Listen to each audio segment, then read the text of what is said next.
I cast Slice Knife. Ah! Hello, everybody. Sorry for the bit of a wait here. Might have been busy fishing, but here we are. So last night was Retroverse. Last time on Ghost of Saltmarsh, the group was getting ready to scout out the Sahuagin fortress that used to be the lizard folks' home, and they gave you guys a rough idea of what the place would look like. And in Discord, I will be posting to you the crude map that they made, and the map is not very crude because it's the one in the book, of the first floor.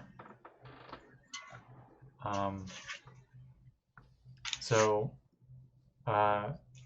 you guys went to the front door initially, up in the surface. Sorry. Did some shenanigans to get it open by using some magic on the other side to unbar the door. There's very clearly quite a few Sahuagin in there. They mentioned something about an alarm that they didn't trigger, and then they closed the door. So you guys decided, oh, we'll try going in from underwater, from the back.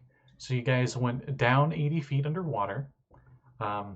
Adventure does specify after the first 20 feet, water becomes heavily obscured because the light it gets much darker down there. I believe a certain blue wizard, had cast a few spells on you guys, so darkness shouldn't be an issue. Mm-hmm. Just more, this will be just so you can get the theme better. And when you guys were hiding there, you peeked in and you saw at least 60 Sahuagin, 5 different sharks, all in this giant cave entryway. And there were they were like 2 different ways, way in the back of the cave that seemed to go further in. And you all quietly debated your next move, and you haven't moved from there, so that's where we'll start. I believe Abby is the only one. Abby and Resnet, I think, are the only 2 that didn't go down there, right? We were waiting near, me, Resnet, and Axel were waiting near the front door. Right. A bit away from the front door while they actually snuck into the actual place. All right. So does the rest of the group, the sneakier of the group, head back to the front entrance? Yeah, we'll go back and report with what we found, so everyone's aware of what we saw last time. Okay. So I remember you guys got I think no one got less than a 21 on their stealth check last session. So you guys are easily able to go from your spot back up to the surface. Jesse, I'm reading Find Familiar, and the 100-foot limit is where you lose telepathy. You can still see through his eyes no matter where he is. I'll take it. You don't have okay. So it says while your familiar is within 100 feet of you, communicate with it telepathically. Additionally, as an action, you can see through its eyes and hear what it hears until the start of your next turn. It might be that they should be within 100 feet of you when you activate that, but either way, you can activate it when he's in your hand and then just have him scuttle away. Okay. But it's up to Scotty. That's the way that I interpreted it. Well, it does. The only range it gives is for the telepathy, nothing else. Yeah. Let me read. In the same clause. Then that. When it appears, when you summon it, it appears within 10 feet of you. Mm-hmm. When you first summon it, when you do the thing where you put it in its pocket dimension, you can cause it to reappear within 30 feet of you in an unoccupied space. And when you cast a spell, it has to be within 100 feet to deliver it. Yeah. Okay. Yeah. I would just say he's kind of moving independently from your command after that 100 feet, but you're going to be role-playing him anyway and looking through his eyes, so it's not going to be it's not going to be. It's no issue. I got to retcon the entryway because I got it wrong. That you guys are entering with the door. It's not it's not like a basement cellar door downwards in. The entire fortress itself is almost like a big stone spire, like a giant humongous stalactite, and a lot of it has sunken underwater. There was a rope bridge that led all the way here. This is like near the top of the spire, and there was a doorway there. So here's the specifics they say. You stand on a rock ledge about 30 feet wide. Ahead, set into the vertical rock surface is a pair of large stone doors, each 10 feet high and 5 feet wide. The surface of the doors is featureless, with no visible handles, except for a rectangular aperture 6 inches wide by 4 inches high cut into the center of the left-hand door, about 6 feet above ground level. A flat metal plate covers this aperture from the inside. I think I read that last time, because I remember saying, how would you guys know what's in the inside? Why did it tell me to say that? Right. But, yeah. Is that like a peephole? No, it's like a carved in on the stone door, so there's like a handle, so you can open it. Well, okay.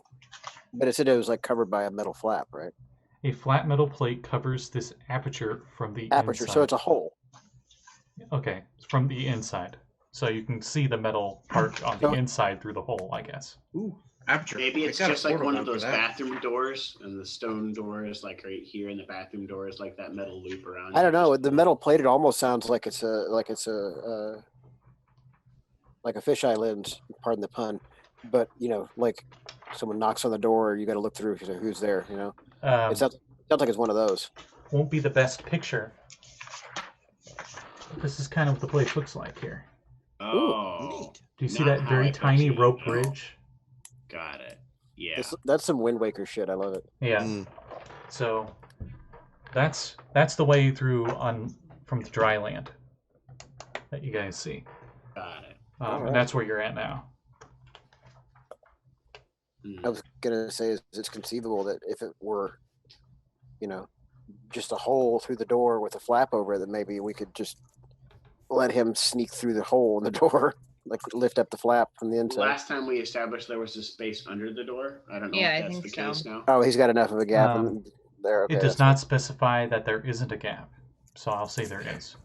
If you want your little shellfish friend. yes.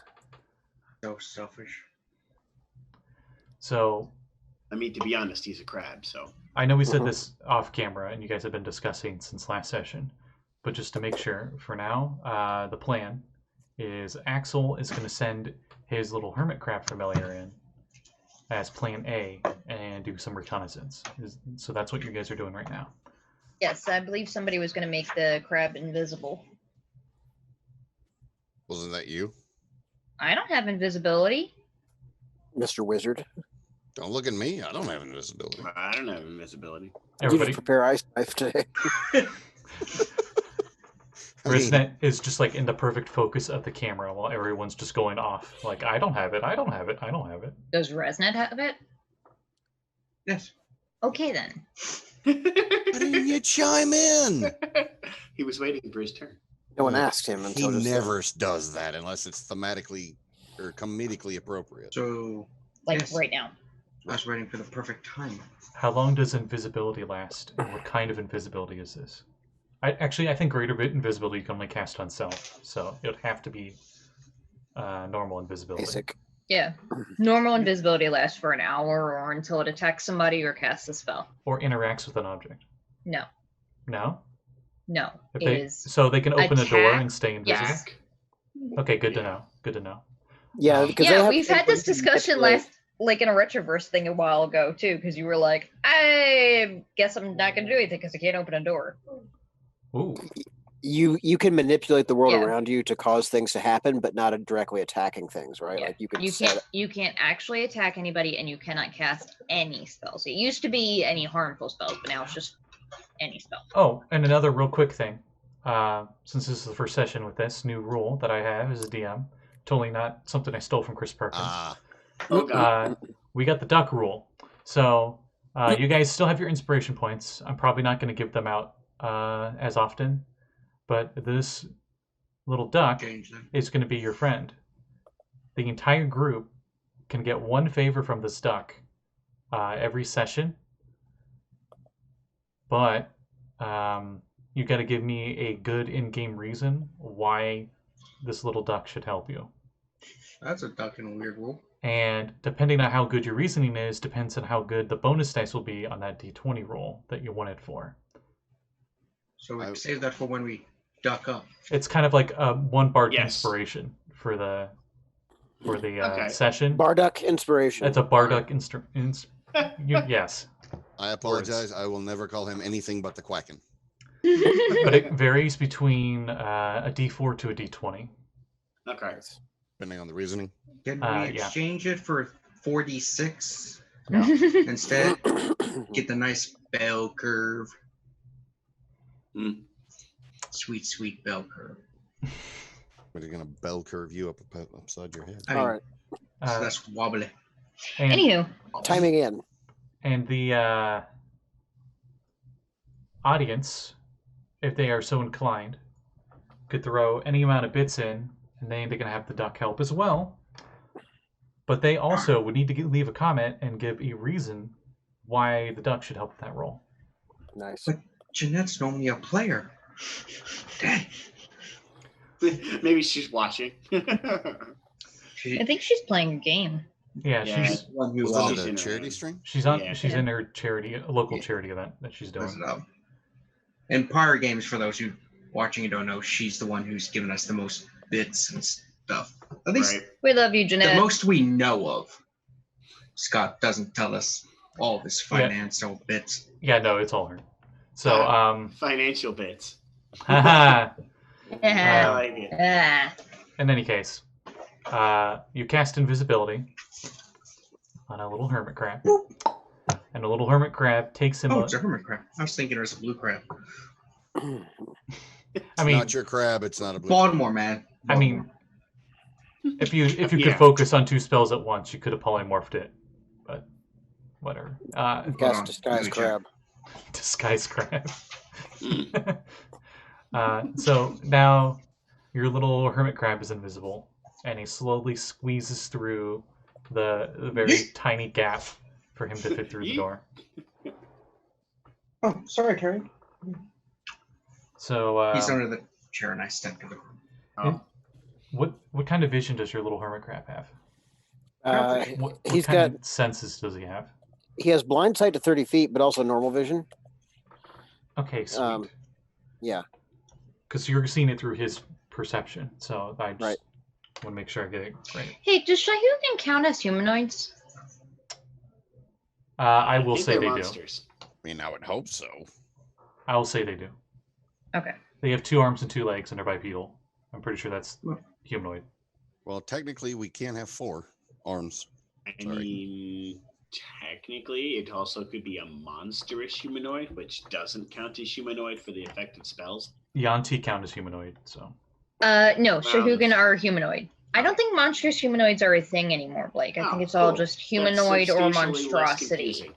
So enough people have fucked half monsters that it finally dwindled down the pool, huh? I'm glad that it's substantially less confusing. We went from 37 creature types down to a manageable 12, so it's definitely better. and so little hermit crab sees ahead a short corridor on the other end of the room that is closed by a bronze gate. To the left is a single stone bench that runs along the east wall. To the right hangs a large metal gong. Short metal bar leans against the wall below it, and there are several Sahuagin in here. Okay. So far, they have not noticed your little hermit, as I need a stealth check. Why does Okay. the crab sound like a Advantage, cat? Because the cat's a little crybaby. I was being sarcastic, but thank you for answering nonetheless. You mean the little crab baby? Yeah. Okay, so that's a Cat, 15. kick him for me, please. He's a little crappy. Don't mind him. No, I'm sorry. That's a +2 stealth. He has a 17. Oh shit! I was gonna cast a spell on him before he went invisible. Fuck! I forgot to call it a wall. You'll get to, because the other cat actually wants out of the room. So. Oh hey! I'm gonna cast guidance on the crab. He can add a 1d4 to any skill check he chooses. Ability check. Give me a sec. Guidance. He can add 1d4 to any one ability check of his choice that he makes within the next minute. I guess and then it's over. I'll go ahead and throw that then, because I don't think I'm going to do another check for anything else for another minute. So it'll be a 19 on that stealth check. Okay. That's in this room. To specify, there are a lot of Sahuagin, but you count 9 Sahuagin. Okay. Jesus. One is exceptionally bigger than the others. You're pretty sure that's the one that closed the door before. And 2 of them appear to have moles. Oh boy. Okay. That are almost as big as the one that looks like he's the leader. He or she, they don't visibly show their gender. So. Okay. So Axel's going to be kind of like almost like live reporting this from like his mouth, because he can't see or hear out of his own eyes and ears, but I assume his mouth still works. How far away from the door are you, might I ask? Axel himself. We're a decent distance away because Abby and them don't have any stealth, so there's a 30-foot ledge, so I'm like, are you like right next to the door? Or? No, we're not near not the that door. close. Okay. The bronze gate, I'm going to say the bars are wide enough that your hermit crab can easily go between the gaps. Cool. So, proceeds forward. Yeah. This bare Spartan room has a stone bench along the south wall and continues around to angle to the west wall. A chain and pulley mechanism is mounted on the north wall next to the exit to the north. AKA, this chain and pulley looks like it opens up that bronze bar gate. But it's from room 2, not room 1 that you were in before. Right, no, of course, because it'd be silly to have a castle gate, opening from the outside. Okay, so that's good to know. And there are 2 more Sahuagin in this room as well. Okie dokie. Is this pulley system made with chain or with like some kind of rope fiber? Or... It is made with chain. Chain, okay. Mm-hmm. These Sahuagin look mildly annoyed. Like me. What are they saying? Nothing really. I mean, they just look mildly annoyed. They're not like griping to each other. Okay. They look uncomfortable, to say the least. Oh. Almost like they're not in water right now. Almost. Oh, okay. Okay. So, I guess is there? Okay. Yeah. Let's continue on down to the next area. Right. You have 3 paths you can go through. All right. You can go to your right. You can go to your left. Or you can go to the opposite end of the room that's slightly to your left. So on the map that I gave you guys, you're in room 2 right now. You can go west, you can go east, or you can go south. Hang on, I'm pulling that up right now. Missing it, part of it, because it's cut out. Oh, wow, yeah, I was missing half the goddamn map. Yeah, you got to look at the whole thing. Well, I was trying to. I didn't realize it got cut off. Thank you. It's okay. Keep in mind, each square is 10 feet. I think I'll go directly across from the way I came in. Okay. That looks like a very long corridor to go left and or right. Okay, so you skittle over there. And let me pull up that room. As you venture inside. This room has a plain stone floor, walls and ceiling. 2 rows of metal racks run across the entire length of the room from east to west. They are set parallel and about 6 feet apart, leaving a passage between them. A large number of spears, tridents, and other weapons are arranged on these racks. 2 large closed coffers sit on either side of the southern archway. Okay. They did not mention it in the flavor text, but you'll also see glaives and warhammers as well, all of nice. Sahuagin craft. Okay, cool. I guess I will poke my head into the door to the immediate left of that, where I came in. Okay. And then the other, basically checking out what would be 11 and 10. All right. In this armory, there are no Sahuagin at the moment. But as you peek in to that next room, this room is plain stone construction, contains organized heaps of metal nails, hooks, and buckles, along with some leather belts, straps, and such on the floor. Pretty much it looks like supplies for improvements on the fortress. Like patch jobs and things? Yeah. Cool. And the next room. Yes. Plain stone construction, contains coils of rope and heaps of animal hides. Yeah, animal hides scattered on the floor. A few metal nails lie between the piles. It just seems like more supplies, but a little less organized here. Okay. I'm going to go ahead and push into 5. Okay. Skitter. And skitter into the next room, much bigger room. It is It seems to be unfinished and intended to be used as a barracks. Many lidless coffers are arranged around the walls of this room, though there are none near the north wall west of the archway. Propped against the center of the north wall are dozens of stoneworking tools. Okay. 12, I guess. We're going to go to the corridor to the left and then down. Okay. So... What's my time after that? Time? Like time elapsed of like how long he's been exploring in here. What's his speed? Lane speed. Like 10. His speed is 20 feet. Okay. He's a fast little boy when he wants to be. He's a skittery. He's a skitter boy. Let's see. You ever tried to chase a crab on the beach? They're not slow. I would say it's been about 30 seconds because he's been pretty quick about it. He hasn't really stayed in the room for long. Oh, great. Okay. Shit. All right. Let's do this. 12. All right. You poke out of the big room and you get into a T-section hallway. This is just for those at home because they aren't seeing this map. And it seems to go long hallway to the left and long hallway to the right. And you skitter off to the right. You skitter off quite a ways. And by the time you reach the end of that hallway, your minute's up.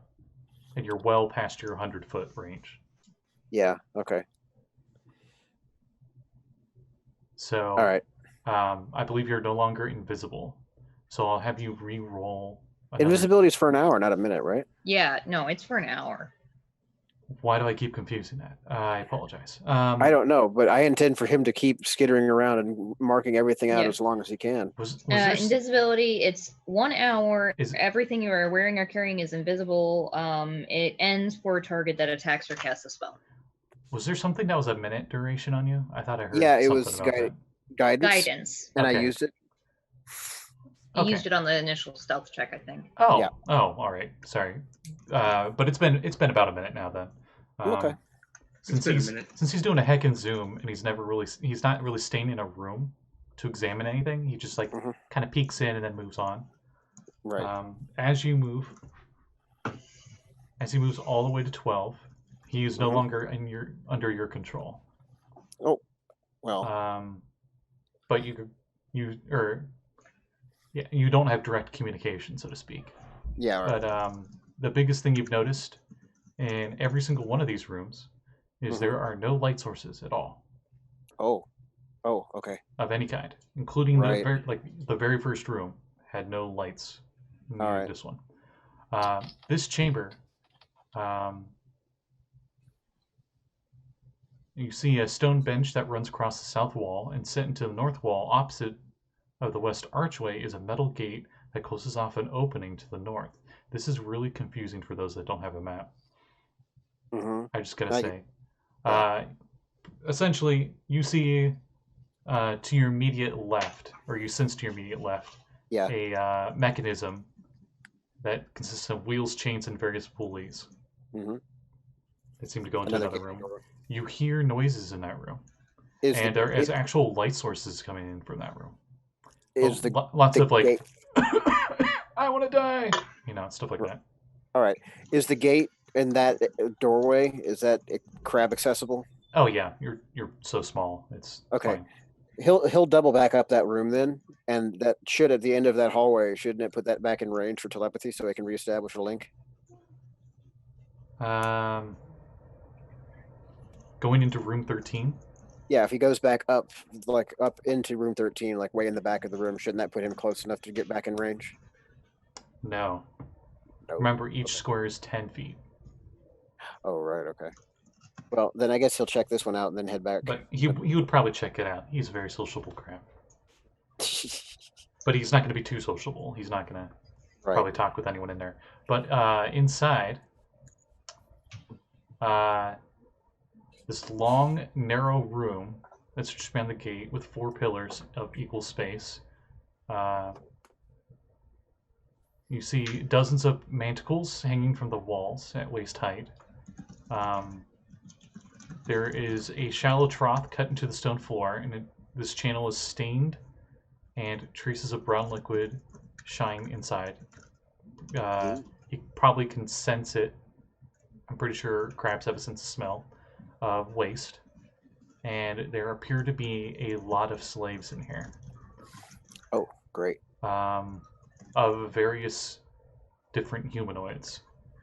One of them appears much worse than the others, and is just like laying pretty much in a fetal position in one of the corners. Appears to be some adult male, maybe human. I don't know, you're a crab. You can't really tell. They all look the same, yeah. You don't know. You're a crab. Oh boy.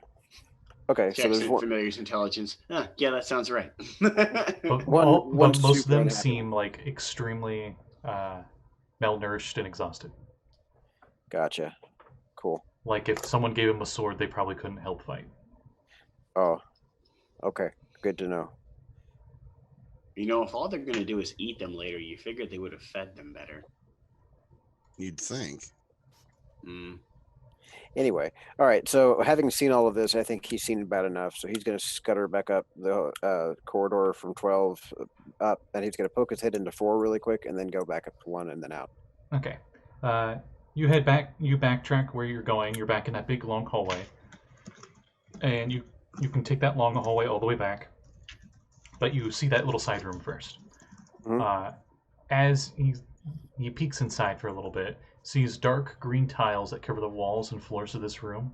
Many lidless coffers rest against the walls, and there are none near the wall closest to you. There's that word again, coffers.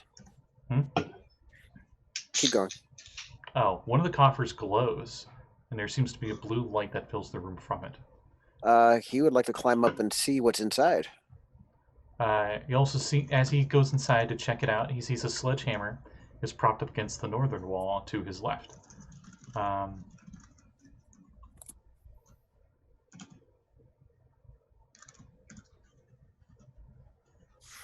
don't know how to make crab face very well, so I'm just like.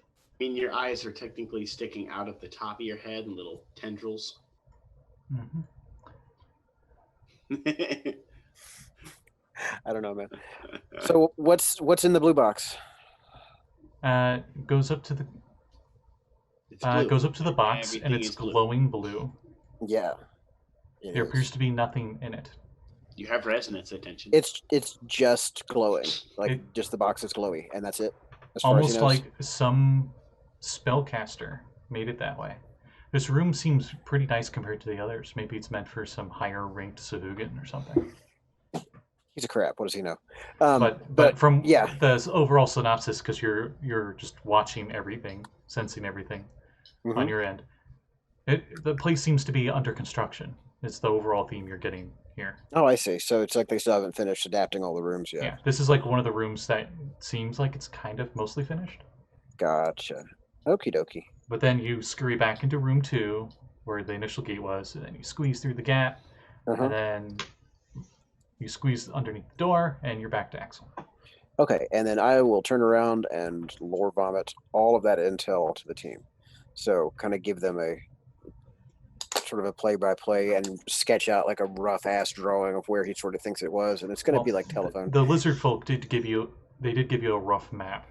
Yeah. Of this so floor. he'll detail where the crab went on the what they got. Room 4. So while you were deaf and blind, the rest of us were chatting some. Yeah. And it occurs to me that I have a scroll or two of silent image. Lets me make an illusion.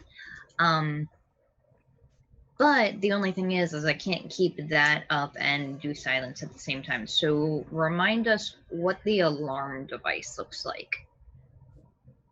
Did we actually see it? You guys did not, but your little scouting crab saw it, and it was some kind of metal gong. See, I thought when we had opened the doors the first time and saw the big Sahuagin that closed it, that we saw what the alarm was, and the gong kind of fits my original idea of what it was. But I could have sworn that's what we saw. That's what we were targeting with our original idea of going in there and taking out the alarm. The thing is, how do you intend to destroy a gong in a way that won't be loud? Shatter? In a way that I know. I just had to see your face on that. I'm sorry. Why do we need to take the gong out if we can just silence the area around it? That's what I was thinking. Yes. Silence the area, then. The only thing is, we have to make sure that that's where we want to go, because once that silence is there, I can't move it. It's just, I plop it and it's there until I end the spell. Also, you can't cast spells inside of it. So we need to make sure that we're in a position where they are silenced, but we are far enough back that we can throw things into it. Do you know, I might could be able to use the silent image scroll. Technically, it's a wizard spell, and I can technically cast wizard spells. Let me check that, because I don't know. Because it's like, it makes sense that you can. I think literally everyone here can use it, except Abby. Oh, no, you I can can't. use it too. I'm the only one of you fucks other than the two wizards that have wizard levels. That have actual wizard levels, right? Yeah, I have actual wizard levels. Just so when Axel has wizard spells. Yeah. I think Silent Image is on my list of spells I can cast as a rogue wizard combo thing. Arcane Trickster? Because it's illusion and enchantment. That's what a lot of the spells are about. On your way back, I'll say your hermit crab actually notices at the gate that goes between rooms 1 and 2.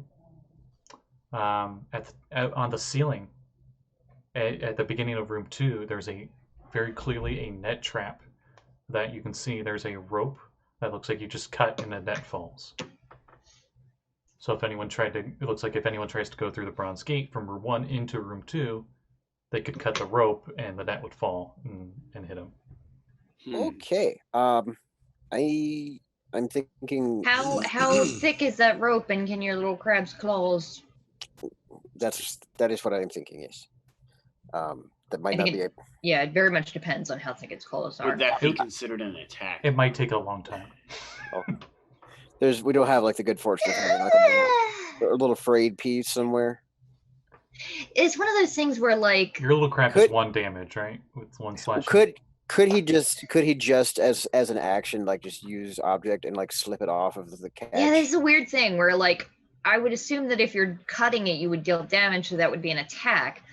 But if it were a lever and you were to just push the lever, that wouldn't be an attack. Right. He'd make a strength check, I guess. Yeah, but that's not going to get rid of the spell because it's not an attack or a spell. Correct. Also, I just looked it up, and according to Jeremy Crawford, yes, arcane tricksters and eldritch wizards, eldritch fucking knights. Why is this written so terribly? I just can't read it all. Okay. Eldritch knight. You can use wizard spells up to 5th level that are scrolls. So yes, basically everyone here except for Jeanette's character can use my wizard scrolls. She looks at her own body, one of the most deadliest weapons known in Saltmarsh, and it just shrugs. So, do we think it's capable for your crab to snip that rope? Won't that break the invisibility? I would say if it could. Well, the other thing is if it's going to take an hour, then it doesn't matter if it ends the invisibility because we got to come up with something else. We can't stay here for an hour unnoticed. I would rather him try to activate the trap instead of trying to cut the rope. Well, ideally, we wait until they're in it and then we can activate it, right? But yes, I mean, the idea would be that we use the net on the enemies. Okay, all right. I have a dumb idea. It would be going through your spells very quickly, Mr. Resident. But can you make an item invisible? Or does it have to be a creature? If it is carried by an invisible creature, it is invisible. Can you make an item invisible? What item? A dagger. Josul's mage she's hand. on Torel. What? No, like a knife. Josul uses mage hand, takes a dagger, goes over and cuts the thing. Because it's a good range, isn't it? I do have this bag of disappearing dust. Corey wants to is waving his. He can't be. He's still invisible. What does it do? Makes everybody invisible. That's super cool. Will it wash off in the water? My crab would like if you could please hand him the dagger. Here, hand him. You hear very tiny clipping noises. I've seen this video. Wait, doesn't he have little hand claws? Crab battle. The issue isn't that the crab doesn't have a knife. I think the issue is that the crab doesn't have enough strength to cut the rope. So I don't think the dagger is going to help. He's just going to be like, kill. No, look. Listen. Listen, he can take the dagger inside while it is invisible because he is holding it, and then he can mage hand the dagger to cut the rope. I hear you. But how the fuck is he going to find the dagger if it's invisible? What do you mean to find the dagger? Josul has to pick up the dagger. Wait, how is he My crab will be there. Yeah, but if your crab's invisible, how is he going to find the crab? He can put it down when it gets in the room. Okay. I feel like we're thinking this through too much. I also could just use Mage Hand to activate the trap. I will say another nice synopsis can you do that? I can do. The rope's not going to weigh more than 5 pounds. You only saw Sahuagin in the first 2 rooms. Most of the rooms were empty. Also pay attention to that big Baron boy. Yeah. I do also have a spell that can help if we are unfortunate enough to find ourselves in the gigantic room of non-friends. It's called Calm Emotions. Basically, I get as many people in a 20-foot radius as I can, and I hopefully make them not hate me. It won't make them our friends. It's not going to, charm them, but it will at least take them from, I'm going to stab you, to, I really want a sandwich. That's a surprisingly quick turnaround. Apparently,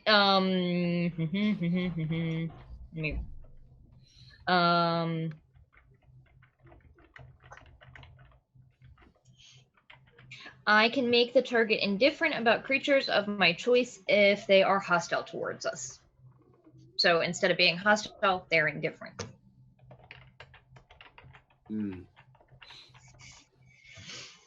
But it ends if they're attacked or hardened by a spell, or if they witness any of their friends being harmed.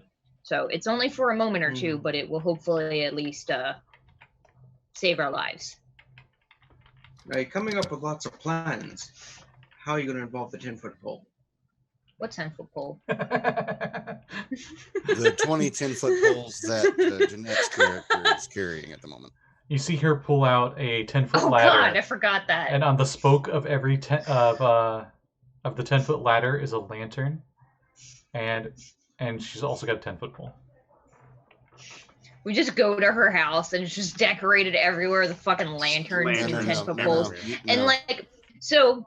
I'm making fun of this, but I can guarantee you I have seen that as a decoration on a Pinterest board somewhere. I have seen that exact thing.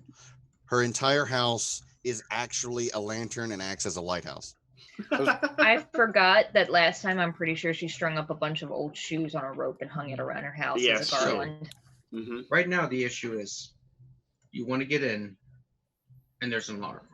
Yeah, I mean, it's pretty solid. We just open the door and then Silence the area behind the door where the alarm was. So are we doing that immediately, or are we still going to try to walk through with quote-unquote prisoners? Well, if all the Sahuagin are in the front rooms, I think a majority of what we need to deal with is going to be right up front anyway. Most of the rest of the fortress, either myself or So you have an others illusion could spell. sneak through. We can do get out help. to get help. Yes. We're not. We are doing not it. doing get help. I would just Okay. like to remind you that I could be the convincing unarmed prisoner, just because I can leave my hammer outside. So can she, considering she's always unarmed and she is a weapon? Yes. So there's two good candidates for prisoner. It's fine. Don't mind her. She's a cardboard cutout floating towards the top of the room right now. Ooh, Jeanette could do get help. Somebody grab her before she gets away. How about that? How about Jeanette uses get help? I throw her. She could throw herself. I feel like that's not a good idea to yeet the character or the player's character who's not here into danger. What's a Jeanette? My name's Katie, says Katie. Under other circumstances, though, throwing a monk into the midst of a bunch of bad guys is absolutely the correct thing to do. Right. No, I think the last time we tried this, it was with. I look over at Abby. You. Mm-hmm. Hey, I don't think yes, that would be there was a wise in tree this involved. particular instance. To be Yes, fair, it Probably was a not. tree involved, and she made it down safely. it's true. That's true. Wait, I are there still any would. bendable trees in the area? No. We're Yeah, underwater. Through the door. No, you're above water right now. Oh, We're we standing are? on Mhm. top of a spike that has a rope ladder leading to another spike. Resnet, can you grow a tree real quick? Hmm? Like, I don't care, a blue tree, whatever, just something we could launch a halfling with. Can you grow a tree is what he asked. I think that's druidic magic, though. I can fling her with a giant hand. That's Okay. a pretty advanced mage hand. I believe in Big B's eating fist. Greyhawk. Isn't Greyhawk what started the druidic magic being called old magic? Old magic. Yeah. Isn't that the campaign old. setting where they just call it old magic? I don't remember. Whatever. I think Anyway, it is, Okay, if I okay, remember okay. it was that or Dragonlance, whatever. Right. So Well, What are the Dragon pros of attempting to trick them by having Sekald act like It could get somebody in place to shut off the alarm. oh, that can get Before they Josul can close get them? enough to shank them in the back before my silence spell goes off. Sure. Let's try it. Okay, so we're going in invisible except for Sekald and one prisoner. Hell yeah, that Yes. sounds awesome. I look over at Axel. You get to be the prisoner. Did you just snort that? Had to make sure it's the right bag. You- Opens up a bag with blue powder. you look at Resnet and he's missing a nose. Yep, it's the right one. That is disturbing. Just his nose is gone. I was So gonna it's say I from poke your Resnet to nose, but Voldemort. I am 100% not tall enough to reach your nose. He's got It's an quite a Voldemort large face. nose too. It's that hawkish nose, that hawkling. Mhm. It's quite big. Okay, so we are doing the prisoner plan. Yes. Who's the prisoner? Axel? Axel? It's me. Axel's the prisoner. Okay. Are we Everybody doing- else? Technically, I could cast Silent Image before we go in. Maintaining concentration doesn't count as casting a spell. So you're going to give me a Let's group of just- guards?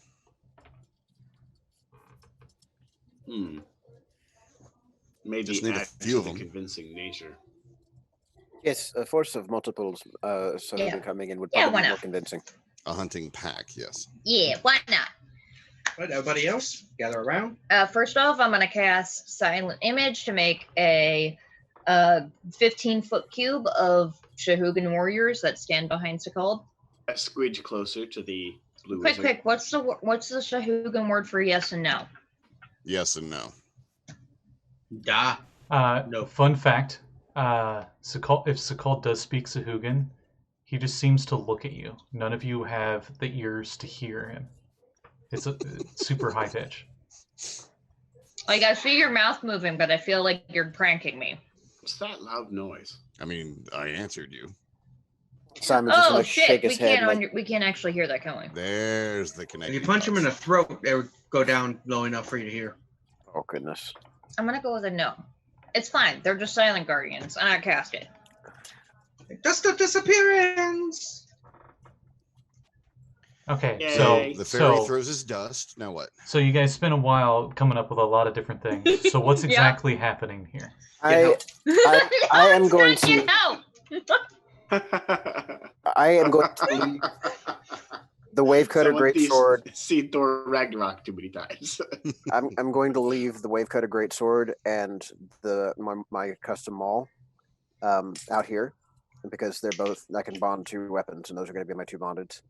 And then I'm just gonna put my hands up behind my head and just act like I've been arrested. Fun Why fact, not that's put them- more modern than anything else. Wouldn't your hands go behind your back? Yeah, they'd be crossed behind your back. Shahoogans don't I get can't- your hands off. Yeah, well, Shouldn't- I can't do that and sit comfortably in my bed, so I'm not going to do that. Shouldn't you make could your tell you where you weapons could go put into your arms. your pocket dimension? No. I just leave them out here. Oh. They don't go to hammer space. They just, don't? They're not warlock. They're not No, warlock it's- packed weapons. I can just. They're almost like Mjolnir, honestly. You can call Oh, them from okay. anywhere as Okay. long as they're on the same plane. Okay. I now want to start to use a hammer instead of my sword in the Dark Matter campaign, just so I can use the term hammer space. So let me get this right. Sekald is going to play the ruse like you're part of the Sahuagin group. Axel's going to be your prisoner. Somebody's casting an illusion to make it look like there's a bunch of other Sahuagin with you. The R. Abbey, yes. And I'm taking Resnet part. just went like pocket sand and made everybody invisible. Yes. Yes. Okay. Yes. Everybody else, or Oh, Okay, God damn so it. everybody I'm gonna who's be the one invisible. RPing. Everyone who's invisible needs to give me a stealth check.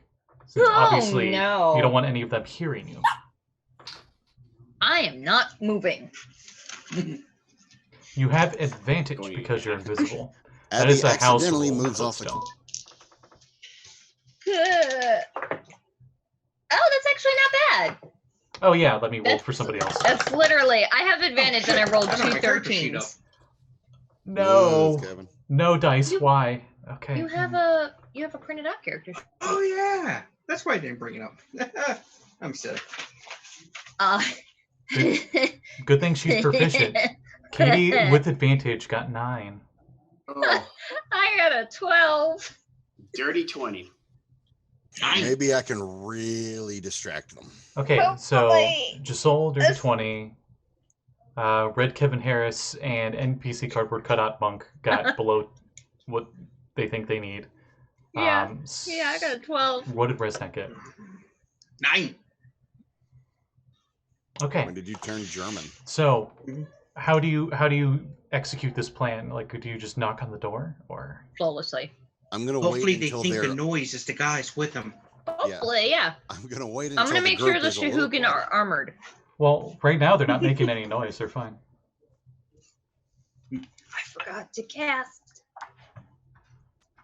Do you the want to go ahead? spell. Do you want to go ahead and cast that? I can't because then I'll lose invisibility. Lovely. Because So- it counts. Unless Scotty's gonna be like, you're smart enough to do it. I didn't say it. You didn't say it. So, I should roll Sekald, stealth. you knock on the door. I don't knock on the door. I will pound on the door, like it was a matter of urgency, Okay. or I'm rather impatient. One of No the- one else hears this but you, but you hear very muffled in Sahuagin. Hey, who is this? Hunting party. We got a prisoner. And you're coming in through the surface? As I'll need you to roll me a deception check. Oh crap! Deception. Oh great. Oh hey, not bad. 17.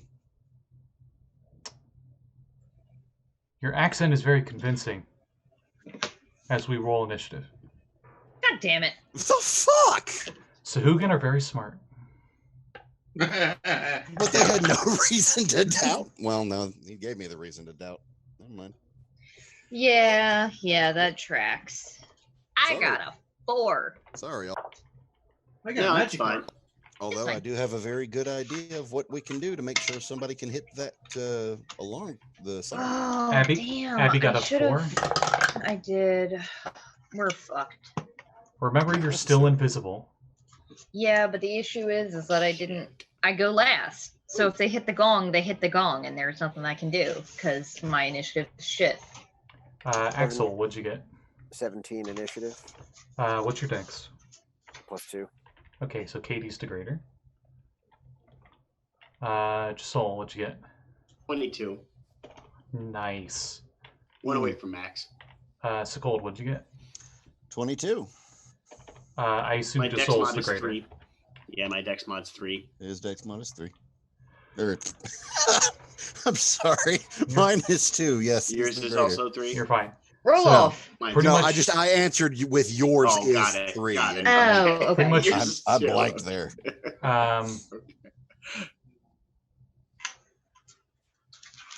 Yeah, sorry about that, Kevin. Via your private message. We'll have to discuss that. No time tonight though. Ow, So sorry. Just use them all. everybody Alpha. except for Abby has enough time, like a round, to do something before these doors open. God damn it. Lovely. I have the perfect idea. So When we're did, gonna keep going in order. When did Resna So go? first is I don't know. just- Nobody asked. Oh, He said roll initiative. You're fucking here. I know. No. I have the number. Nobody I just because- never asked asked. him. it's because I He's didn't being have. a little shit. It's because I didn't have your name written down. I'm sorry. 21. Resna, what is your initiative? 21. Sweet. You guys That's did what we're pretty going good. to have tonight.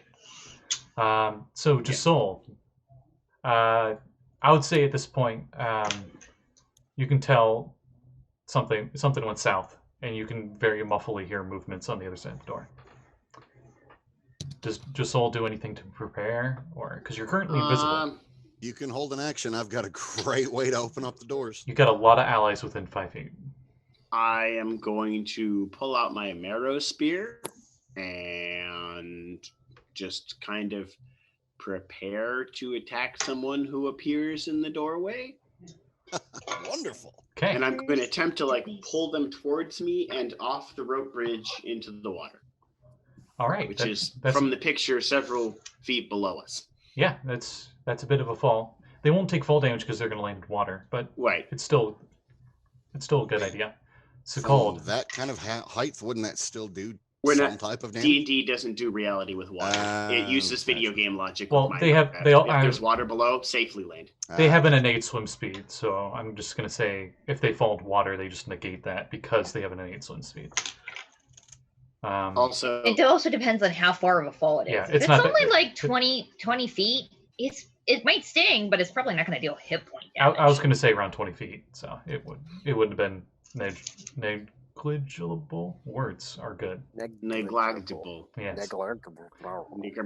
Word. So, it's called. Do you do anything to prepare? I need to double check one thing real fast.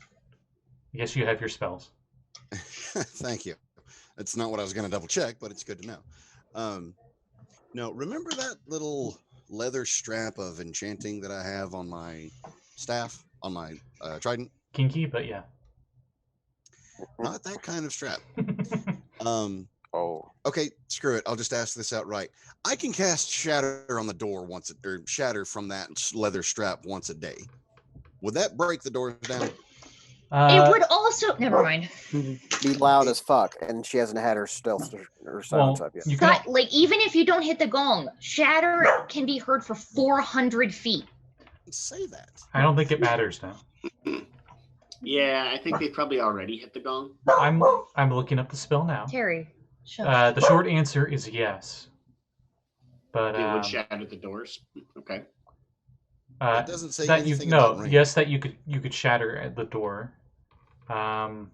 It's 10-foot radius centered on a point. It does not specify that the point has to be somewhere you can see. Ah. So, would you cast Shatter on the door, or would you cast Shatter in the room and the door is in that 10-foot radius? Well, here's the thing. Because on that map, each tile is a 10-foot square, so it would be one of those tiles. Okay, but there is one thing that I absolutely need to make sure of. If I cast this, does the sound fall off quite quick? No, or it's is this 400 something like feet. Thunderstep? It doesn't say 400 feet anywhere. You get my PH. It does not say. It just says a loud ringing noise. Oh, okay. And that could be within just that erupts from a point your choice within range. So it'd be 60 feet. It'd be out 60 feet. At least that's what I'm seeing on Roll20, and that's what I'm just going to go with for now. That's what I'm showing on 5e as well. Okay. So it would ring 60 feet. This is a pretty heavy. These are 10-foot tall stone doors. So you're thinking maybe if you're going to do this and you want to do it all in one cast, you should probably upcast it. It's not a spell. It's the enchantment from... But it's casting a spell. Oh, yeah, it would cast it at its minimum. Right. It would almost destroy the door, you think. It might destroy the door if you roll high. Well, I wouldn't even need to destroy the door. I could hit the bar that's blocking the door with Shatter and just push the doors open with my movement. Oh, yeah, it would break the bar for sure. Right. It might also break the door. Right. But my biggest question, I still have no answer on this. If I cast it, is that going to ring down the halls, or is it just centered on the one point? It will ring out 60 feet from its casting point. And they give you a rough map, so it would go out to room 2 at most. At most? Yeah. Because if you, on the map, the doors, all the way to the opposite wall, if you just go straight, that's 60 feet. Just to give you an idea of the range. That's what I was thinking. And if we're going to be starting a fight in this little corridor to begin with, where did there it went. So, Kat, I must ask your opinion in this. We've already fucked up. You're muted. I knew what that word was, though. I mean, we were muted, and he asked my opinion, and I started talking. No, Blake left. I was like, I just see his cat staring at me. He went to go get the PHP. I mean, it's up to what would Sekald do? We've got 2 seconds. We didn't talk about this possibility. There was no mention of Shatter. So what would Sekald do in the heat of the moment? You hear the universe, especially because Abby's still going. You hear rumbling in the distance. The universe goes. See Abby because she's invisible. In the distance, you hear from the universe. Called it.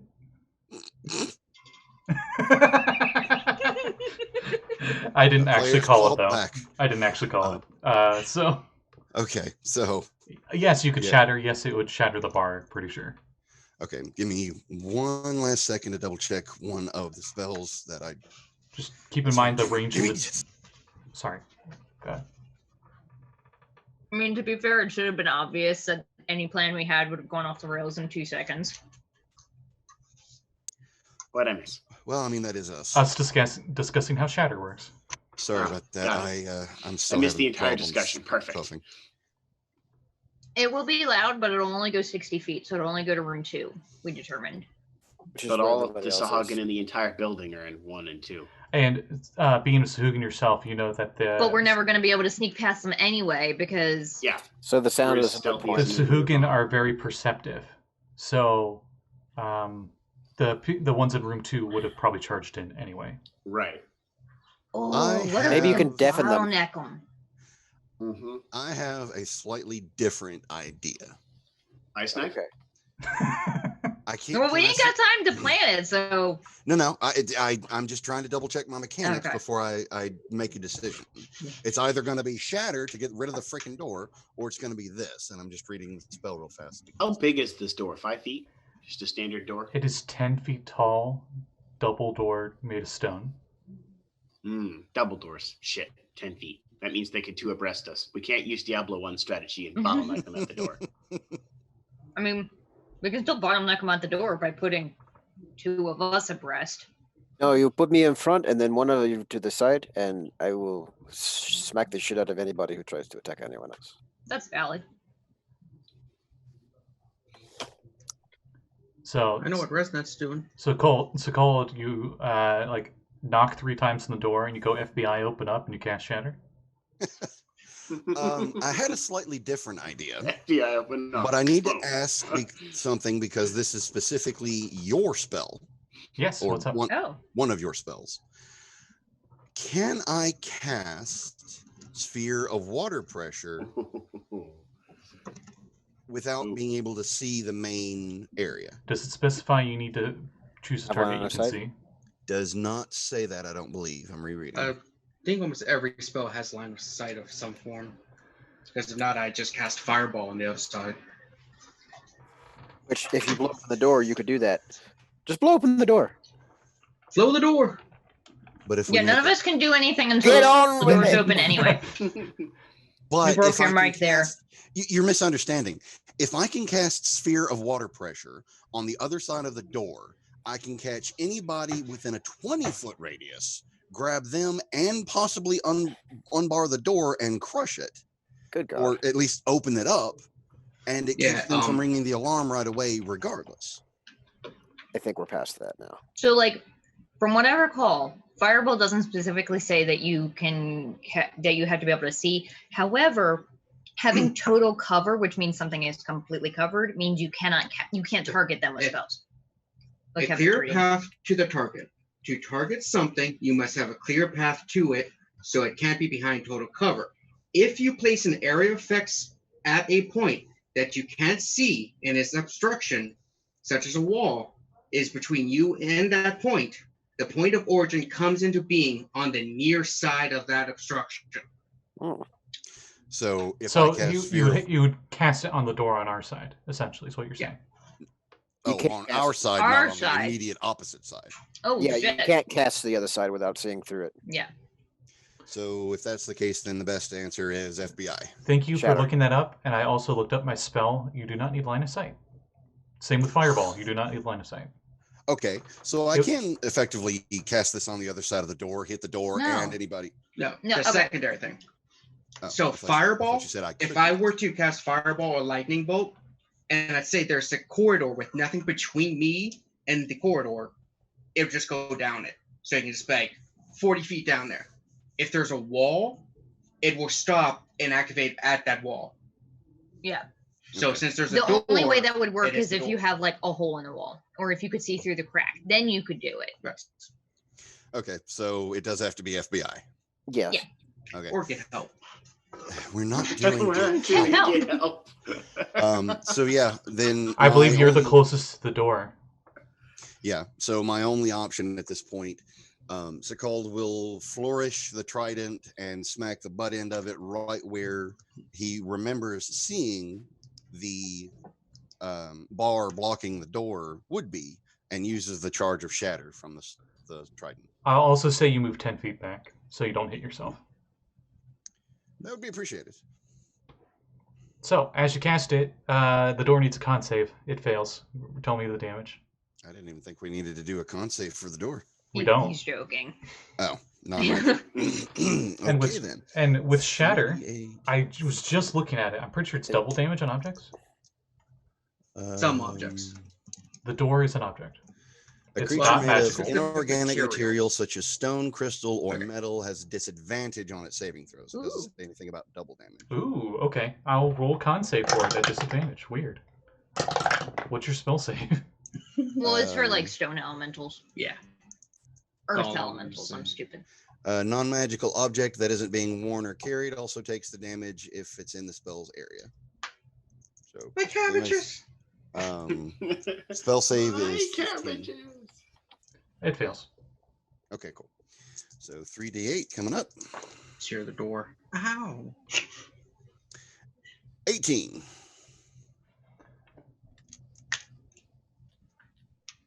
I'm still surprised it doesn't do double damage to objects.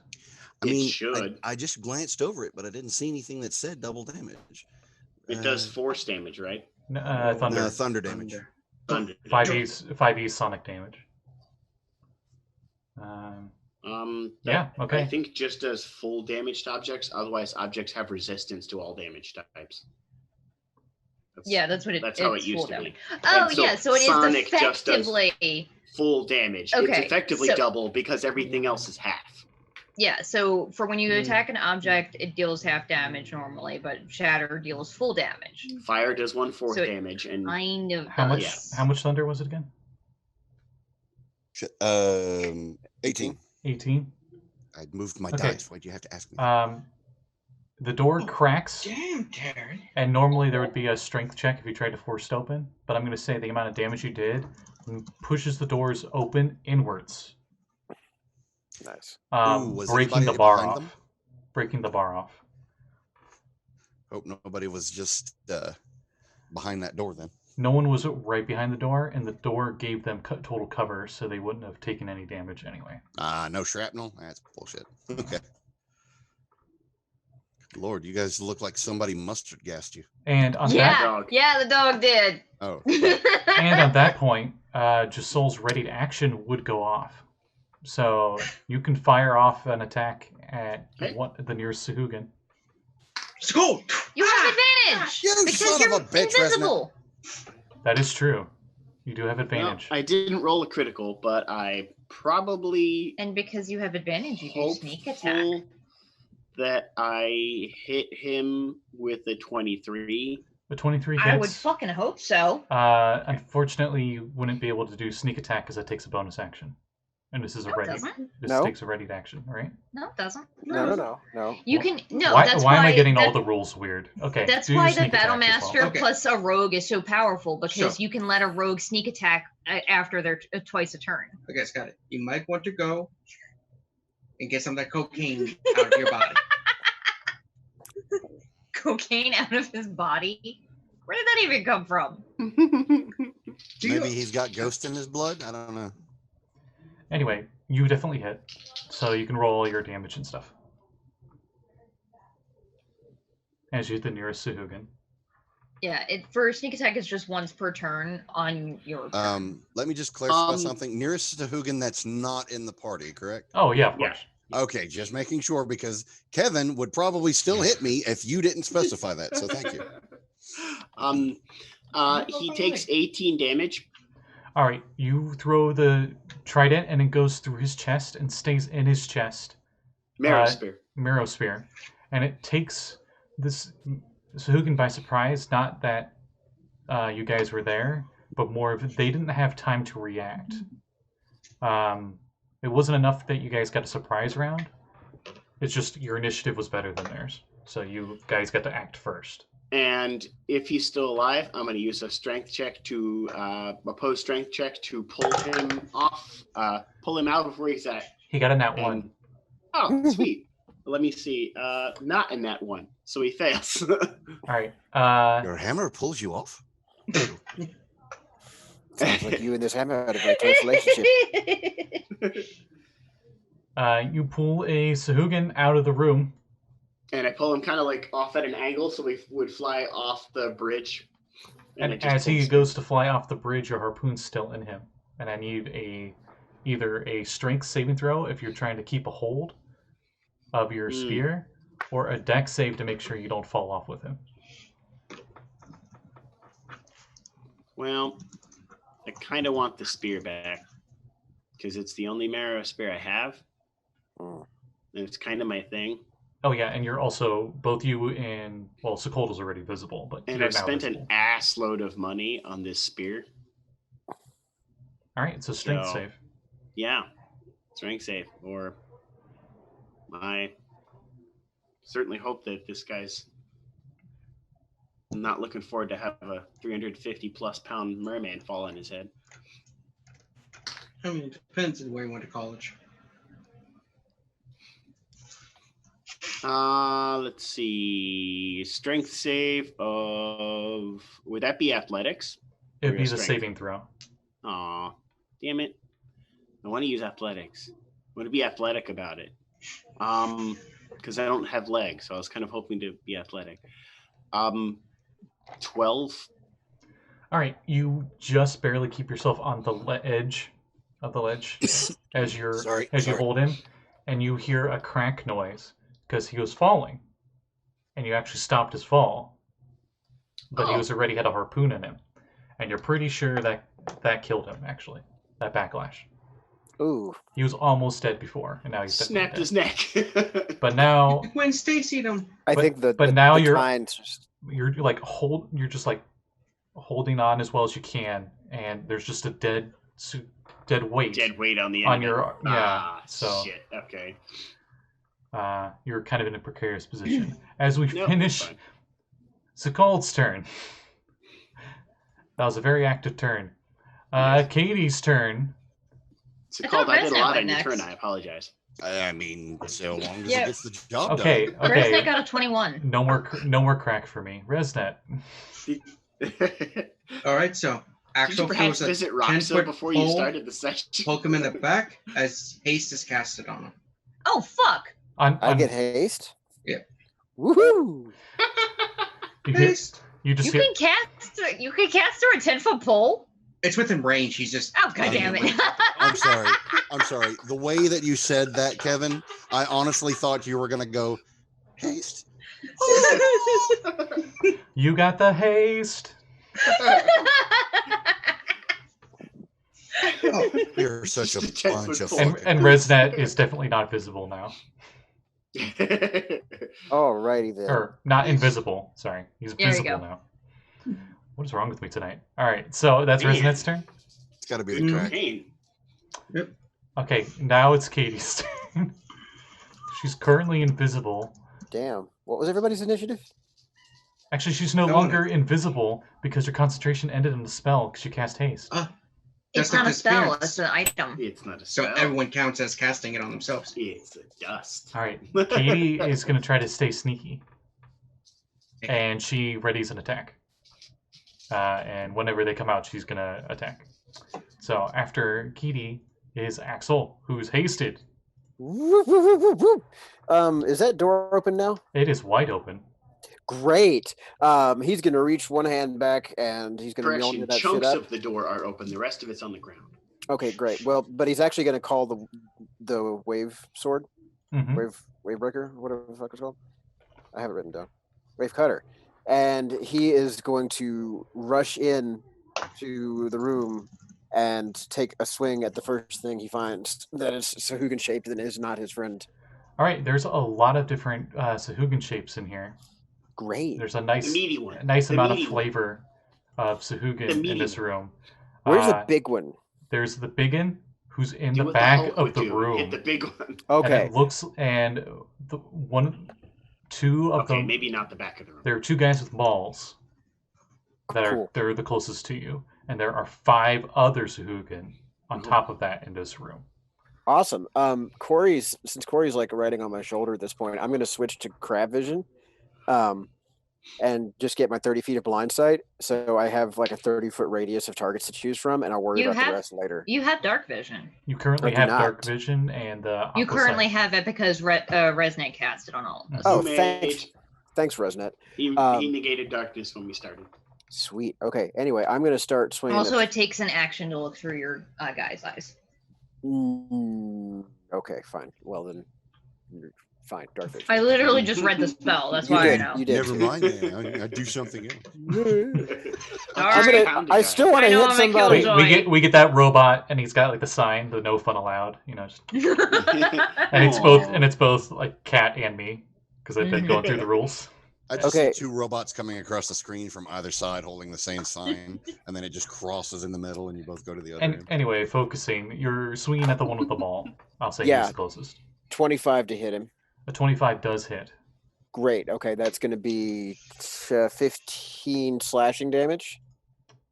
15 a Rooney. All right. Yeah, I'm going to save my smites until later because I've got a lot of people to mess with here. How's he looking? He's looking pretty good, actually. Okay, great. I'm gonna hit him again. Hot diggity damn. I don't have that. I don't have that increased threat range yet. So I rolled a 19, so I'm pretty sure 27 hits. Oh, right. His hammer is technically a war hammer. It's not a maul, but whatever. Okay, great. 14 cutting. 14. He is still up but bloodied. Okay, great. Well, that's bonus and my 2 actions, and I don't have extra attack yet because I'm only level 4 paladin. But you're hasted, so you get an extra attack now. I think that was because your action was to get your weapon, right? No, that's a bonus action. Oh, cool. Yeah. Bonus action, attack, and then you get a free attack. But you only get that free one if you took the attack action, which you did. So I've rolled 2. I get 1 more. What I'm hearing. Yeah. Yeah. I'm Okay. hearing something that sounds like cats, but I could be mistaken. Yeah, it's Where did That- you get Loud-ass extra attack this level? No, I don't have extra attack. That's what I was saying. No, then you only get the one. Sorry. Okay, that's your what I thought. your action attack, and Yeah. then sort of like untethered to a bonus action or action. Yeah, the haste, extra one the from haste haste. action, right? Just Haste real action. fast, I'm I like going that, to that's smart. step away for just a brief moment. I will be back most likely before my next turn of initiative. okay. All right. So that was Axel's turn, right? Yes. Okay. After Axel. Hey, it's finally their turns. God damn it! So, Come and get it.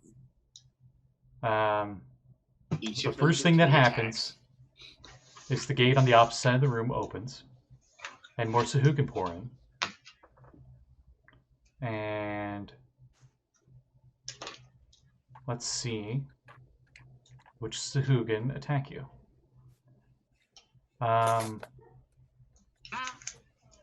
So right now there are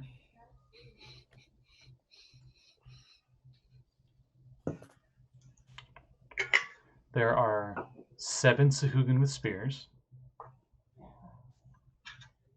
Because the 2 that just came in, only 2 came in as reinforcements from room 2. So 7 of them with spears.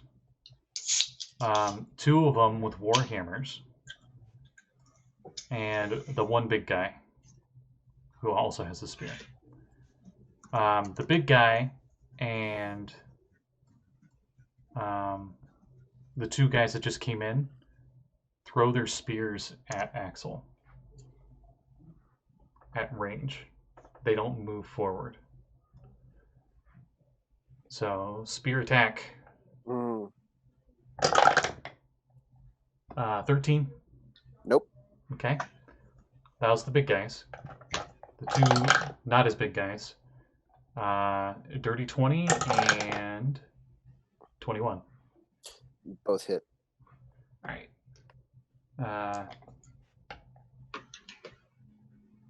Yeah, they. Can you 2-hand a range attack? No, you can't. Good. Doesn't matter. You take 13 piercing damage from those 2 spears. Oof. Yeah. Owser. They max and then almost max on the second one. Fuck those guys. And then that's when the maul guy, that isn't a maul, it's a warhammer, because I keep messing it up. The hammer guy swings at you, the bloodied one, gets a 9. His friend, that was parallel, also swings at you. Oh, actually, now that you're hurt and you're bleeding, you notice all their eyes dilate, and they look extra angry at you. Oh, shit. So,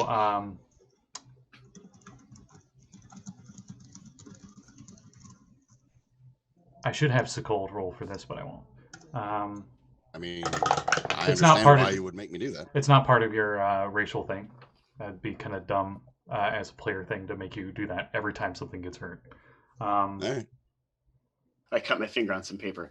Ah! Yeah. Suddenly, she calls in the room. You okay? It smells really tasty in here all of a sudden. So with advantage, the guy with the maul gets a 19 to hit. Miss. Ooh, okay.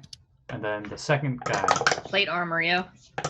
rolls. Oh, it's even higher because you're hasted, so it should be like 22 now, right? Oh shit! Then I don't take those damage yet because they both miss me. Oh, then shit. My Okay. AC goes up from haste. Does haste raise it by what? 2 plus 2. Yeah. Then Equals fucking my AC is annihilate. 22 and All they right. miss me. Never mind. Woo! We go back and they're not. boosted. Let's see, what else? I totally don't get like 50 guys in here. Anyone else jump in the room yet? Come on. Come on! I don't think anyone else jumped in the room yet. No, nobody else jumped in. Okay. Josul's not going anywhere until he gets a spear out of this dangling guy's chest. Just give it a good shake. You have other weapons. If I drop it, it's gone. It's in the bottom of the ocean. This guy is meant to sink. I thought you could recall it. And Sorry. It's tied to a rope. Two of the many spear Sahugans, smaller spear Sahugans, move up and try to stab you at the same time, like a cross.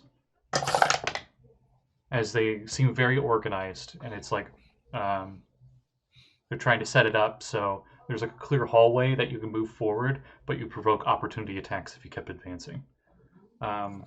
Almost like they're using tactics as a pack. Mm-hmm. A 15 and Weird. 16 both miss you. And do they only get... Oh! They also attempt to bite you. I'm missing attacks they here. have multi-attack. No. The bites miss. Do the mall guys also get a bite attack? Let me double check. Resnet, you're a human, correct? Yes. Yeah, they Just also... want to make sure I had That's debatable. I want to make sure I had everyone's species correctly recorded. A flurry of attacks seem to happen almost all at once, and Axel, acting like Neo from the Matrix, avoids all of them. Either they miss you completely, or you move just in time to do like a Xena like ting with your armor. I am loving every minute of this. Because awesome. your armor class is ridiculous right now. This is what I was made for. What I was born to do. And Kade was waiting for this. Oh God, I thought She was waiting for them to attack because she was ready to action for when they attack.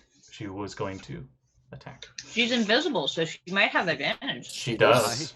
I honestly thought that little scene that you were playing out there with the whole Matrix and the Xena was just Soul dodging, and deflecting. No, it was Axel. That would have been something to see, though. Now I got to see what all she has. I just want to see. She all monk? She is all monk. Okay. For some reason, I keep thinking she has rogue. All Might. Wait, that's no. Thana and Waterdeep. So I'll just say she comes up, and her first attack would be at advantage, because after that one, she's visible.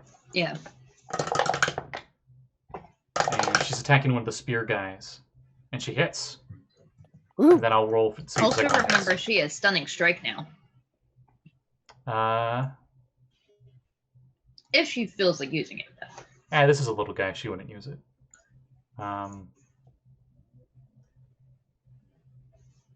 Okay. Roll that damage. She punches once at a guy and does minimum damage. Cool. I'm totally not keeping track of like 20 enemies. So, after that ready to action and all of them going off at once, it is Abby's turn.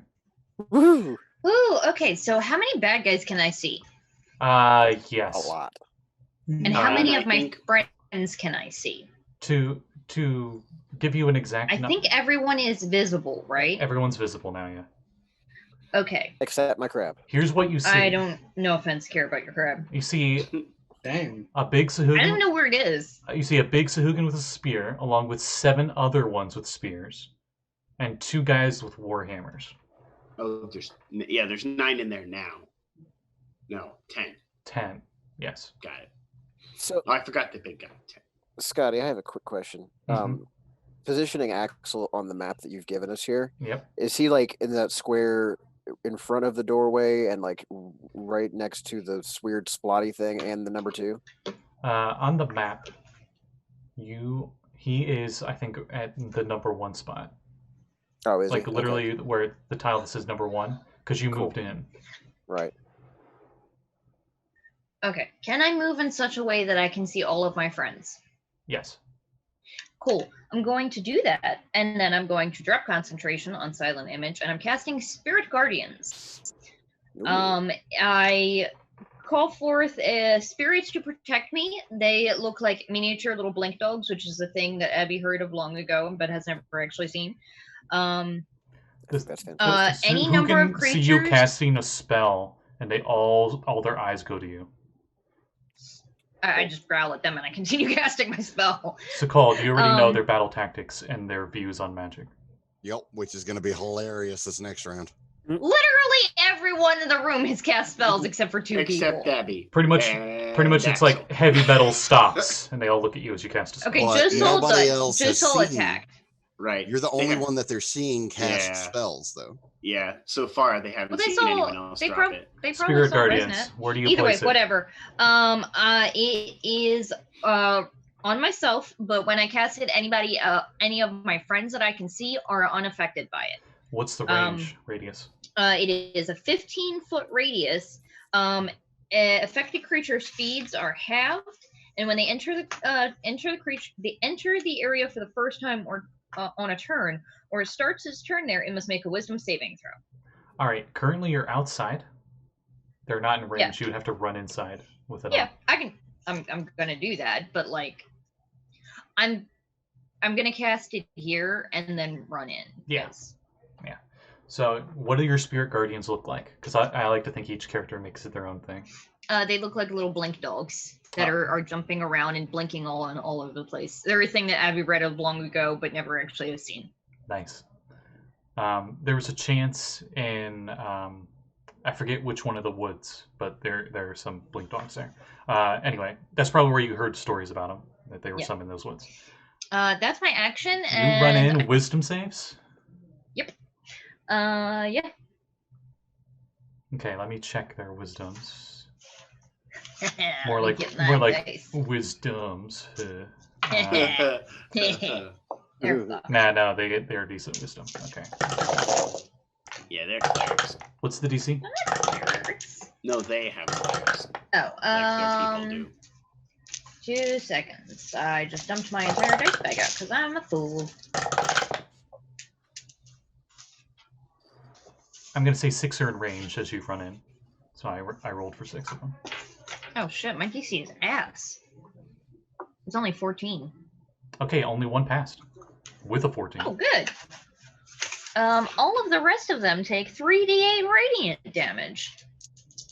The one that passed, does he take half? Oh, that's right. Yes, on a successful save, they take half. Okay. Oh, that's good damage. That's good. Of course, the one that passed was the one that was bloodied, so he's probably dead anyway. That is 16 points of damage. So 16 to everybody, almost everybody, 8 to the guy that passed the save. Okay, let me do quick maths, because there's a lot of health points I'm keeping track of. I know you kill one of them just from running in there, as blink dogs do. And it's one of the guys with the warhammer, the bloody one.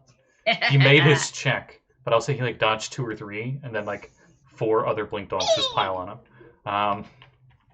God, it's so cute and so deadly. It was 16, so... Third level spells are fucking amazing. Yeah, you anything that was not you hit 4 spear guys and the 2 guys with the warhammers. You killed one of the warhammer guys. The other one was completely unharmed before, but now he's taken quite a few bites, to say the least. And all the spear ones are bloodied. They're very hurt. Damn, that spell kicks ass. And that's Abby's turn? Yep. The biggest problem with that is as you run in, you provoked opportunity attacks. But only from 2. Yeah. And one of them died instantly. So I'm going to have only 1 reactionary attack at you. Yeah, that's for sure. Small magic. Did you roll a nat 20? I rolled a nat 1. So... Oh my god. Because your spell is working so effectively, and fate is on your side, I'm going to have you roll the d100 for his crit fail. Ooh. And for those wondering, we are using Xanathar's Lost Notes to everything else, one of the best-selling products in the DM's Guild. It is currently on sale right now, so you should definitely go get it. One day it'll be Zebediah's Guide to Fishing. One could dream. One day it will. They'll come out with like one campaign setting that is just like Waterworld, God damn and it. then that'll sell like crazy. I rolled and it bounced out of the dice tray. I'm like, no, it doesn't count if it's not in the dice tray. So I re-rolled and I got a 2. 2. Aw. He swings with his warhammer and he drops it right in front of him. He's got to use a bonus action to pick it up. Okay. Point and laugh. I just want to say though that since he decided to take a swing at my friend as she ran up next to me, I'm going to use my reaction to attack him with my sentinel feet. Sentinel. And so I rolled Do it. I rolled a 19 on the die, so I got him. Do it. How did the hidden lord get into this campaign? Because we always And I'm gonna go walk the dog so that he doesn't kill us with his atomic. and heart. that's 12 slashing with wave cutter. That's right. Well, And you gotta take a shit. Okay, boom, boom. okay, Boom, he's boom, boom. he's Down bloody. the house. In the house? Kevin, No, you're no. not muted. Go for a walk, buddy. You're fine. Go boom boom. Come on, buddy. So, that was Abby's turn, and that guy's bloody, as I mentioned. Mhm. All the guys within 15 feet of you, essentially, are very, very hurt at this point. And it loops back around to Josul.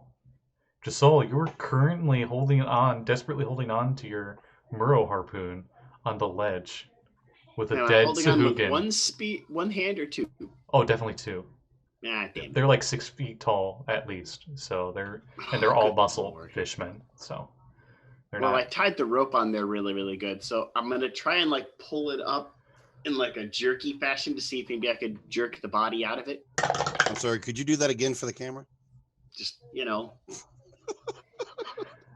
Coincidentally, right next to you is a very conveniently pointed up stalagmite that you could tie it off to as an action if you would want. So that way you wouldn't lose your Murrow spear. You could also use it as a Okay. Or Fulcrum? What's the you word? can use your action, Holy. and I'll say it's an athletics check to pull him up if you want. I'm gonna tie it off for now. Okay. Yeah. Okay, so that's your I action. was gonna do something, but I'll wait and do that next time. That is your action, no check needed. I'm just gonna. Okay. You got it. Yeah. Then I'll come back for that. It's not going anywhere. Obviously, he's not going anywhere. Mhm. Maybe there'll be a strong breeze and he'll fall off. The rope is showing its strength, as the rope doesn't seem to be straining at all. Nice. I did good by buying expensive rope. It came with it. It was kelp woven rope made by Ooh. Merfolk, I think. Neat. Well, gosh darn heck. You still have your move and your bonus action. Yeah, I don't really think I can actually do anything with those, though. Well, you can move and dash, or move and disengage. How far away am I from the big guy? Quite a ways away. He was on the opposite side of room 1, and you're on the very edge of the outside area, not even in room 1. So, on the map there, It's important because I squiggle very slowly. it takes 30 feet just to get to the door from where you're at. Okay. My dash is that 30 feet. Okay, so A dash, dash. is a bonus. okay, so you're at the door now. How far away is he from me now? This is your action and bonus action. But he is now 20 feet away. Okay, perfect. Then I stay there, All right. and that's my turn. After Josul is Sekald. yay. Sekald peeking into room, you see your monk, and you see your monk moving like hasted fighter friend. If ever there was a time to be you, now would be the time to be you. Yep. And a little halfling grandma who ran in with a bunch of celestial looking blink dogs everywhere. They're all making They're boom nomming boom. the crap out of everything. They're all making boom boom and radiant energy on these Sahuagin, and they don't like it. And Mm. I'm There's apparently boom everywhere. I'm apparently vibrating in between swords and spears. It's a neat trick. So very clearly you can see on the very opposite end appears to be a champion Sahuagin. You know, these are elite warriors. how far away from the rest of the group is the champion? 10 feet. Only 10 feet. From the closest party member. Right. Yeah. Next to him are 2 normal Sahuagin with spears that came in from the other room.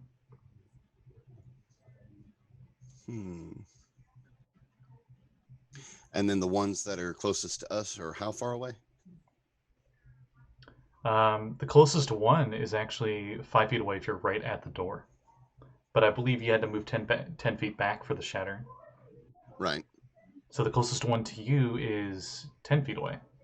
And I guess the champion's 30 feet away from you at the moment. So if I was to say cast a spell that is a 20-foot radius, but on the center in between the champion, his buds, and then on the opposite side are the few that are on the farther side of where I'm standing, that would pretty much hit a good little chunk of them, wouldn't it? Yes. The 20-foot radius. Is it an evocation spell? Because if it is, you can shape it around your friends. Which is exactly what I was going to do. Yes, thank you. But that doesn't answer the question. I think just let him work out the geometry of it. I'm sure. It's kind of the point, yeah. You could hit all of the ones that are bloodied, or you could hit some of the ones that are bloodied and the ones that haven't been hit yet. Including the champion. That would include the champion. I will take the latter of that option and hit him with a sphere of water pressure. Each creature must make a Constitution saving throw. 6d6. Let's see. Con save. What's the D? What did you say the DC? Say again? What did you say the DC was again? 15. Okay. One of the little guys with the spear passed. And he still takes half. The big guy does not. Ooh. And 2 more spear guys. Okay, so 2 of the little spear guys passed, but the rest of them didn't. And as you cast the spell, minus those 2 that passed, the rest of them get pulled into the center of the sphere, but they don't appear to be crushed. Correct, but even the ones that did pass still take half damage, which I'm totaling up now.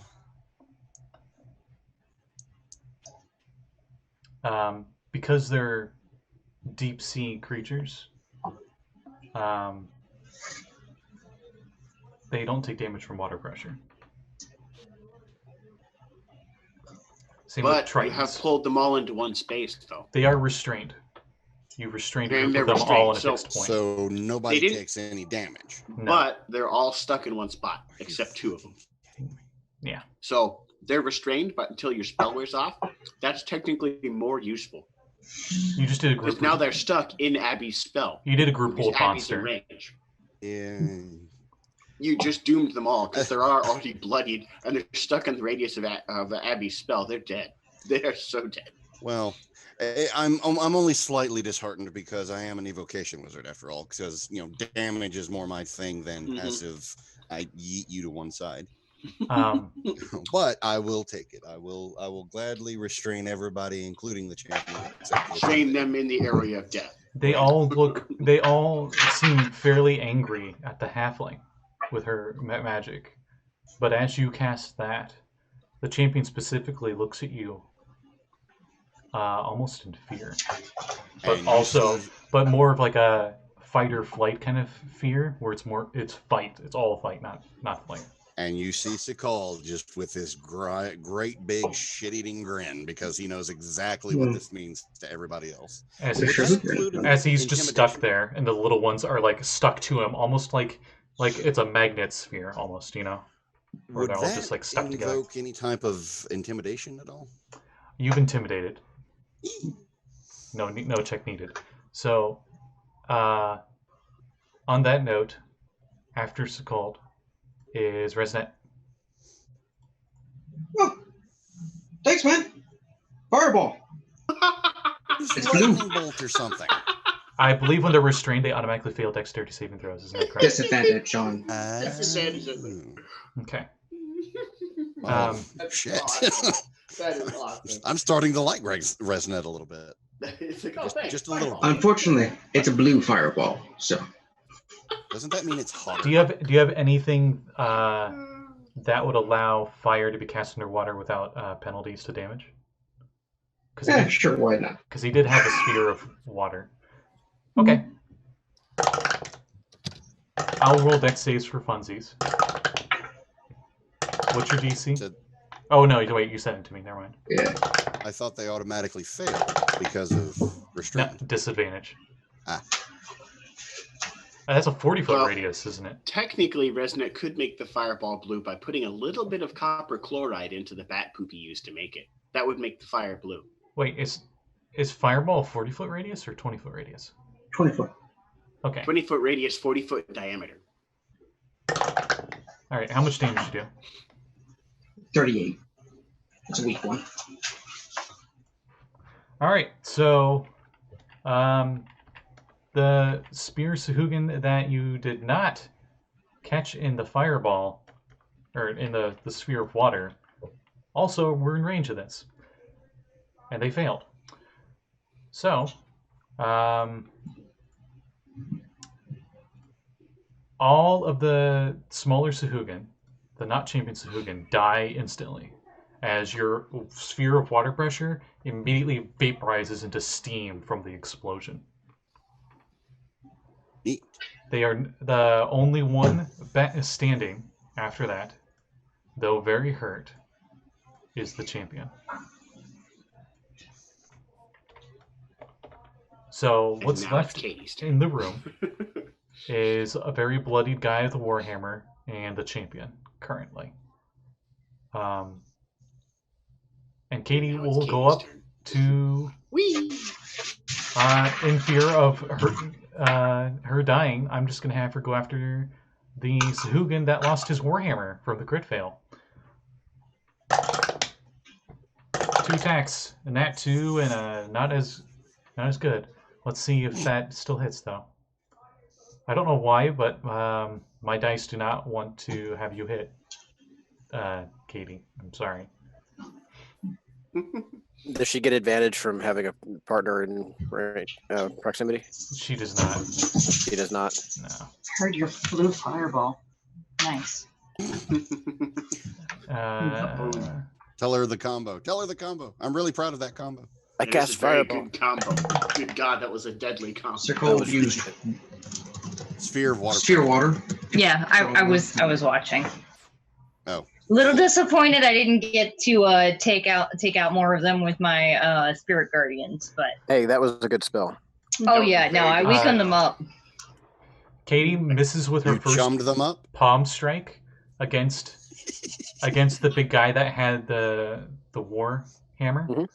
But then her second attack, she does like a Black Widow move where she like swirls around on her body and she's like straddled from the back and she just breaks his neck because it killed him. And as she does that with the same motion, it opens his mouth and you see his soul go. I love that long death bullshit. Ugh. There's something wrong with your friend. Yeah, we're aware. And she's like, tastes like shrimp. What's the matter, man? Don't you ever get hungry for souls? No.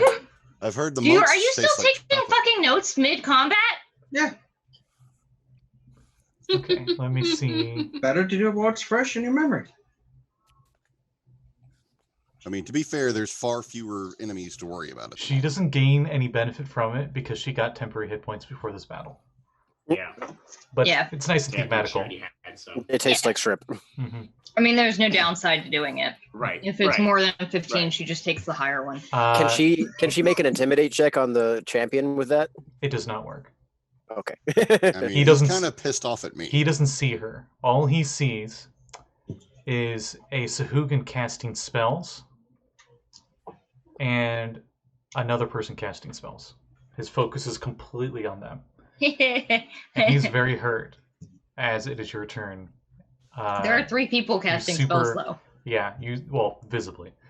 Super boosted pink man. It's your turn.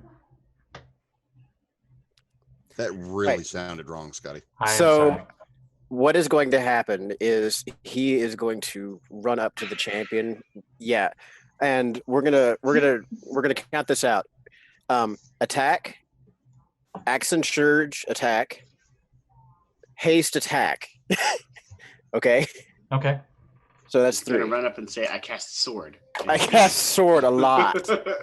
Okay, cool. 19 to hit. 19 hits.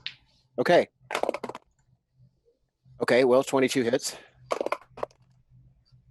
And a 25. Okay. So that's all 3. I'm gonna smite a lot. I'm gonna smite a lot. Overkill much? No, there's no such thing. Well, I mean, we've still got the rest of this place to go through. Yeah, just remember that your spell slots don't come back. Okay, well, I'm gonna do this then. I mean, you're you. What would Axel do? Yeah. He's gonna smite until it's dead.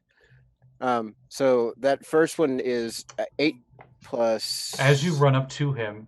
12. Okay. What? Actually, never mind. Yeah, go ahead. Okay, so that's 13 regular slashing damage, and then it's 2d8 for smiting with a 1 level spell. Okay. So I'm doing these separate.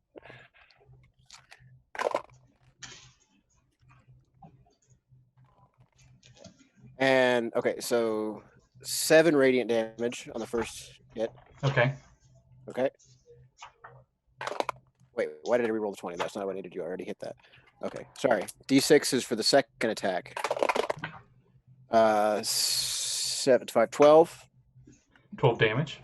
Or 12 12 slashing. We already established the hits. Okay.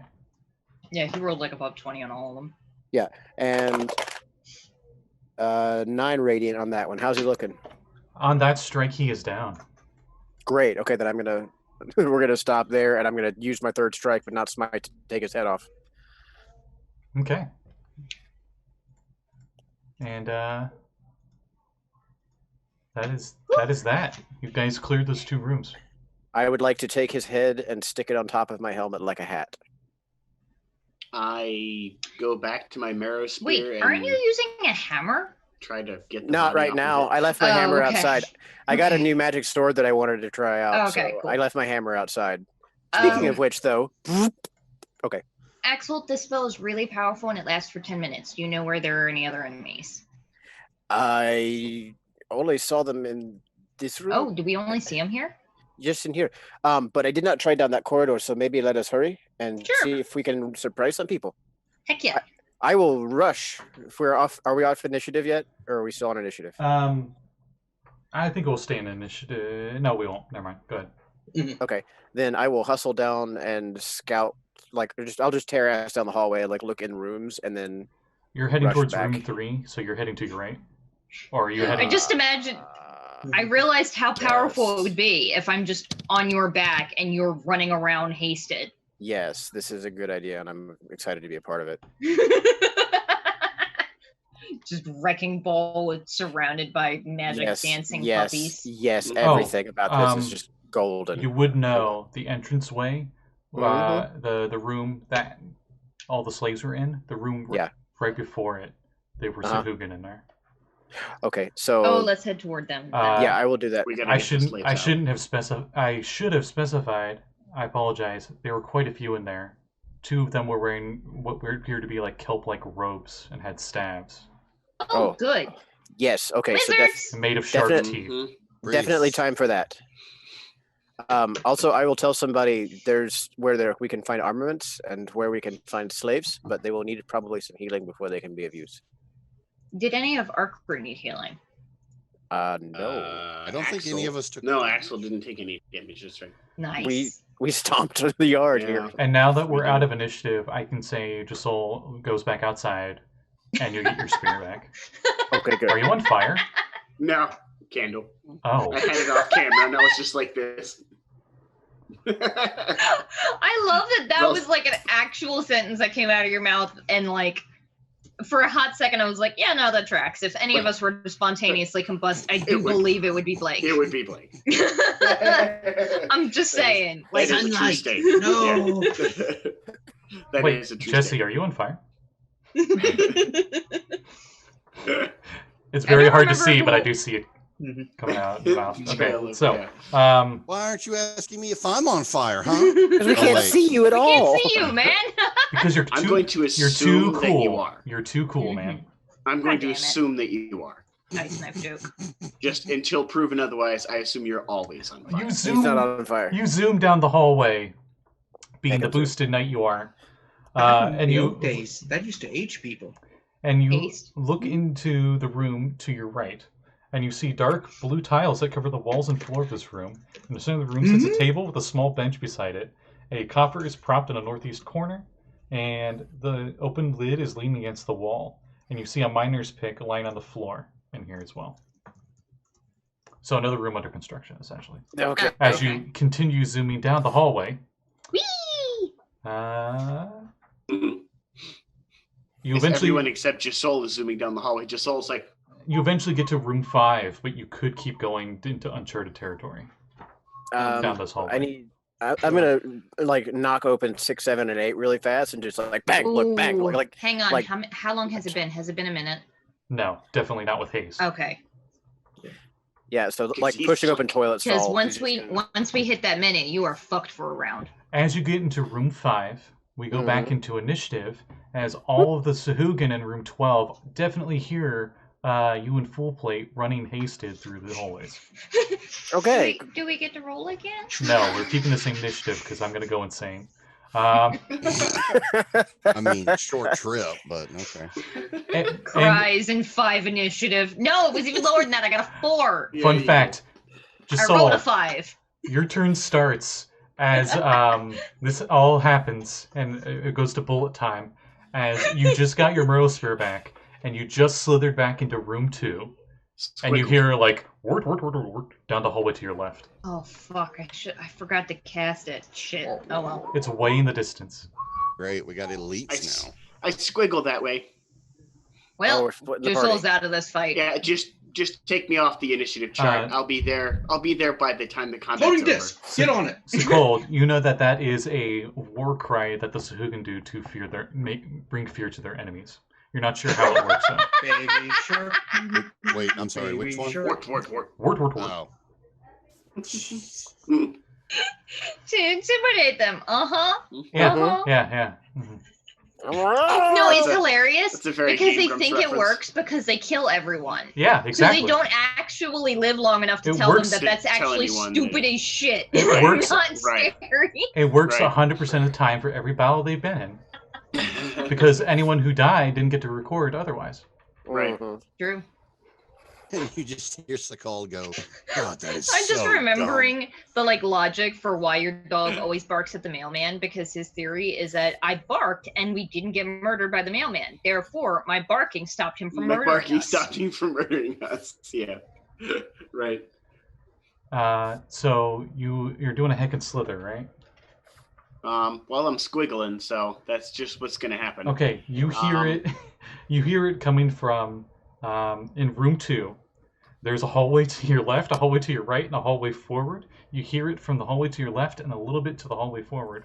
Yeah, ages ago I cast Longstrider, but I'm sure that hour is long Yeah. since been up. It definitely But- has. But more of Blake, since you guys have the map on Discord, the noises are coming from the hallway that leads from room 12 to room 5, Got and it. you're in room 2, and each tile's 10 feet. Well, let me just do the math real quick here. I'm in room 2, and I need to go all Jesus. down the longest hallway. Wait a minute, how are you? 12. Okay. You'll arrive Um, Tuesday. Go ahead and Yeah. just count Don't me out go of the to entire 12. combat. Do you head into room 9? It's no. No, That's I'm where so- we just movement? ran through. 15. Josul's movement. Yeah, Josul's movement is 15. Because he's a merfolk. He's Floating got- disc will be faster by 5. Do you take the floating disc? If the floating disc arrives to me, yeah. Because I've seen Resnet use that spell. I'll say Resnet has his own custom version where it doesn't need to be with him constantly. Also, what's the weight limit on that? Enough. You're pretty sure you can ride on it fine. I'm a very chunky boy. I'm Not going to say chunky this enough is for like mine. Sewer Surfing and Teenage Mutant Ninja Turtles, where it just, even if you somehow jumped, it would follow perfectly. Yeah, Got it. You're fine. Okay. So me and Axel are in room 5, right? Mm-hmm. Where's Are the you call? You're in my. All right, so I'll arrive by what, turn 5, you said? The quickest to room 5 would be going through room 9. So you're going that way, or Whatever way the disc takes me. Okay. The disc takes you to room 9. Josul has his own hover around. I'm sorry. Resnet's like, You're just really you're a really big guy, so I'm just imagining like you're on the tip of it, and you're just like doing like the Titanic T-pose, and like Titanic, yeah. corny Titanic music's playing, It, and the it disc probably is tilted forward so far. And Where it's was the call? Sekald was right behind you guys. Yeah. And you move into what appears to be an armory. And that's where your turn would end, because that takes like everything for you, right.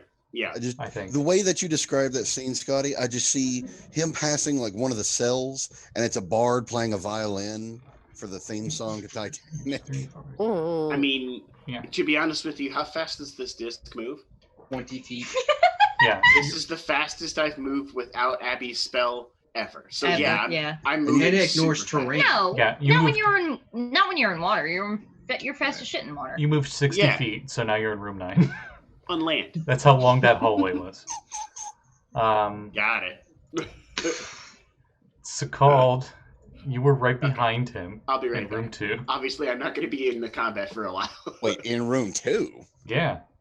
Everyone else was in room 2, and then Axel with Abby on his back were like, boom.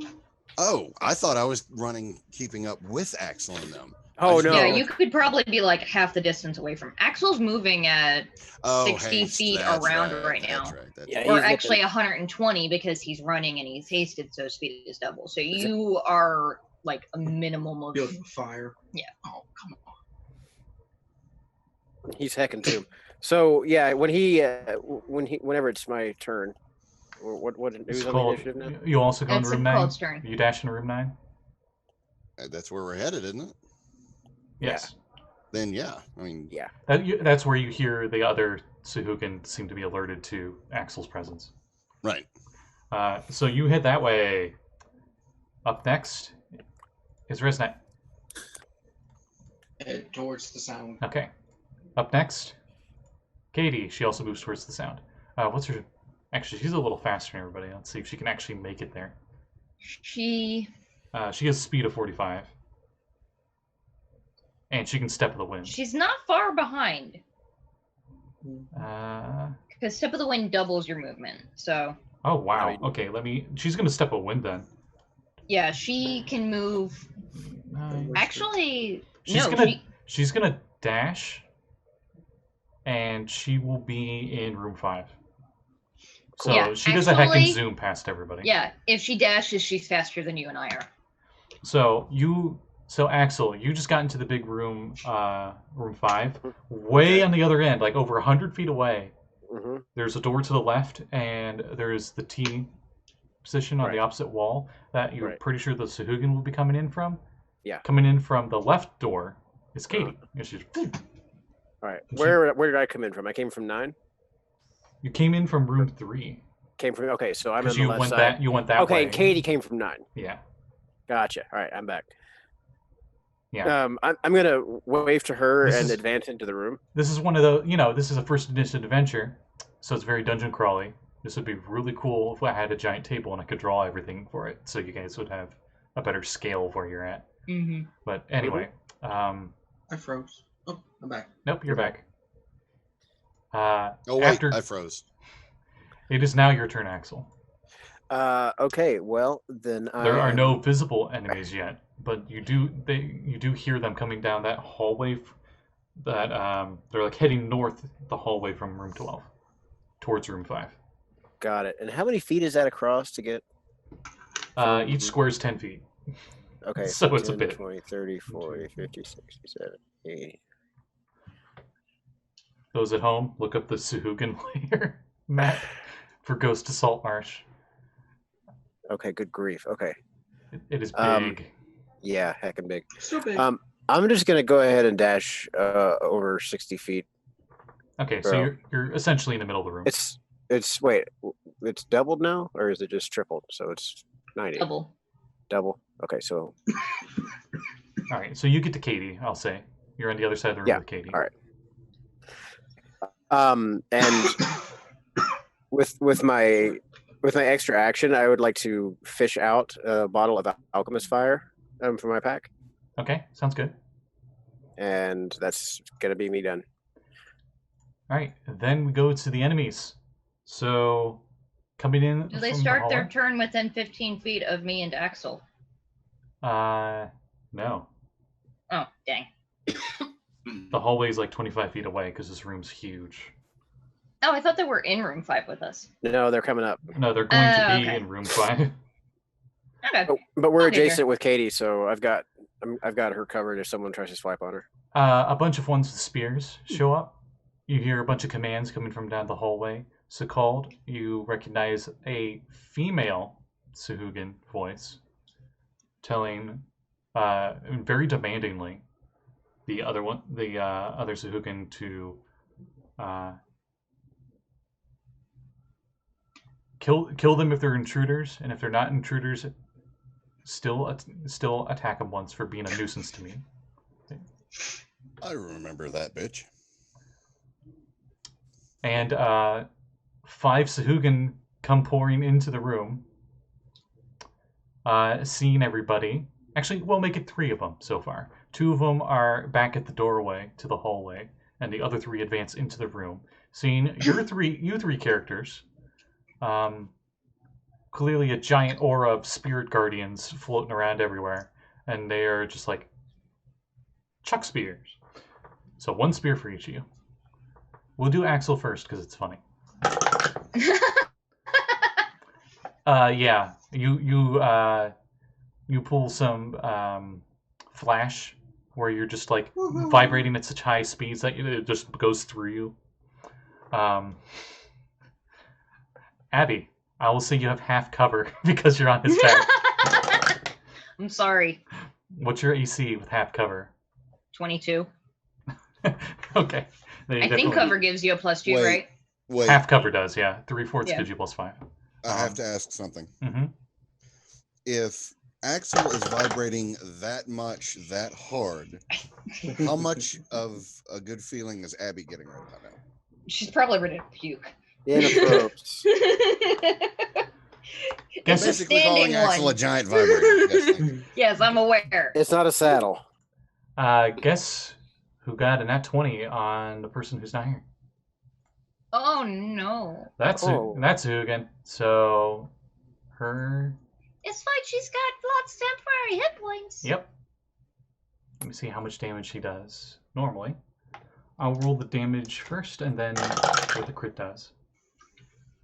It doesn't. It's not even through her temporary hit points. It's fine. Even with a crit? Yeah. Wow, he must have rolled ass. It's a spear. I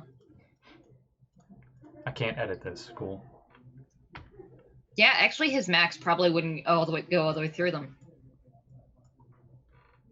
unless they have more than a plus. Then if they have more than a +1 to their damage. But I still need to roll in the D100 chart to see if something worse happens. It was a whopping 7 damage, by the way. 42. Nice. Katie's like, ow, what? I'm still fine. Didn't get through temp. I think I'm deaf. What? What? I hit her in the ear. I keep getting like the worst crit one. Like deafened doesn't help with like anything ever. Unless they're fighting a bard. But then the bard can't really do anything to them because they're deafened. What? Kind of. Anyway, so that's their turn. Abby. There are currently 5 visible Sahuagin. I'm going to assume that they're... How far away from you are they? They stay 15 feet away. Okay, so they're like Because your aura 17 is very feet. clearly like that range, and they're staying the heck away from those dogs.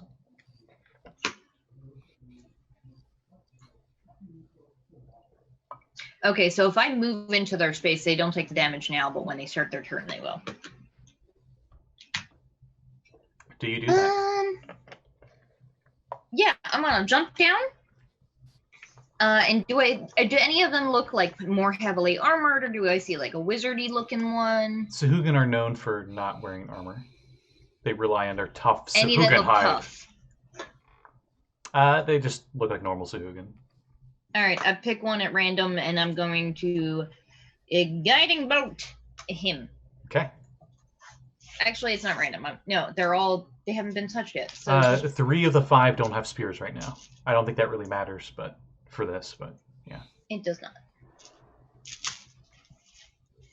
Sekald knows the way of Sahuagin Fu, or most of them use the school of bite and claw. That was pretty shit. Actually, fuck it. I am gonna use lucky. The feet. There we go. That turned a 6 into a nat 20. Hey! Give me that D100 roll. You might double the dice. Or no, you already doubled the dice. You might triple the dice.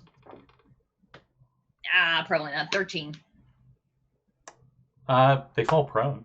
If they're not already dead. I think you just Yamched it, though. I probably did, yeah, because it's 8d6. Mm-hmm. Holy God. Exactly. That's some murder math. It's holy magic, so yeah. 48 d6? That's crazy. 8d6. Oh. Well, I didn't roll very well. 22. Hey, that's literally how many hit points he had. So a guiding bolt goes. Plumber. So a guiding bolt turns into a tiny little humanoid-like creature, and it just jumps up onto the Sahuagin and just wraps itself around him, and he goes, ah! And then there's just a little crater, and he's just like laying there dead. But he's glowing. That's so much Yamched grosser. him.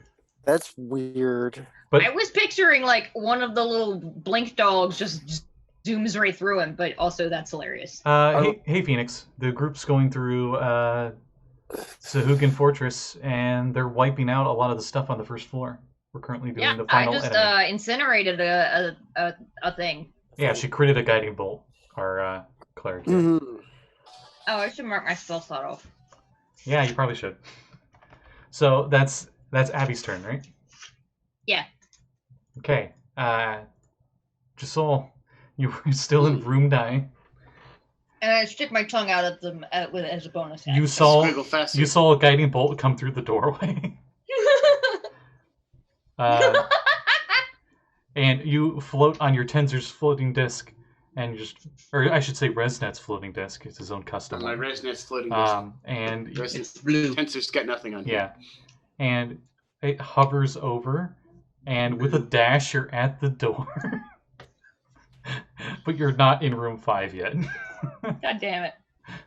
Okay. But you are within visible range of attacking one of these guys with a ranged attack if you'd like. How far are they from me? Range is negligible. 60. I'll say it's within your standard range. No Do I disadvantage. see any that look like spellcasters? No. They all look like generic Sahuagin number 4. Okay. I'm not going to distract them with the alertness of my presence. The ones that you currently see, you're like at the doorway. You see immediately to your left, there seems to be another doorway, and 2 of them are guarding it, and they have spears. And in the room, pretty much almost right next to you, are what appeared to be, used to be 3 Sahuagin, but the one in the middle is in a crater, very dead. But he's glowing.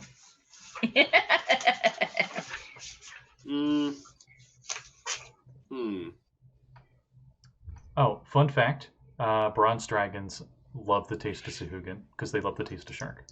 And apparently they taste just like shark. Great. So, you guys smell shark. Okay. Lovely. I just learned that the other day. Tasty shark do do do do do. Tasty shark do do do do do. Tasty shark do do do do do. Tasty shark. I I like how prefer to you be called rolled Josul. into Axel's accent halfway through that.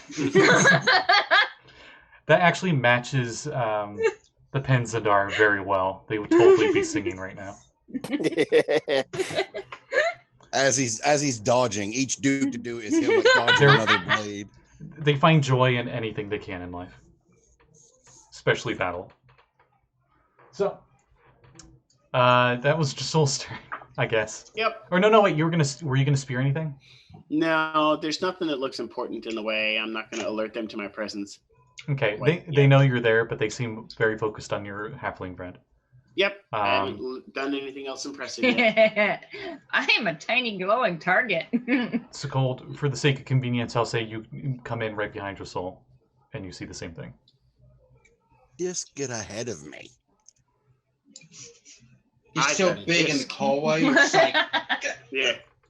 Okay. Anyways, Just go crawl under the tensor's disc.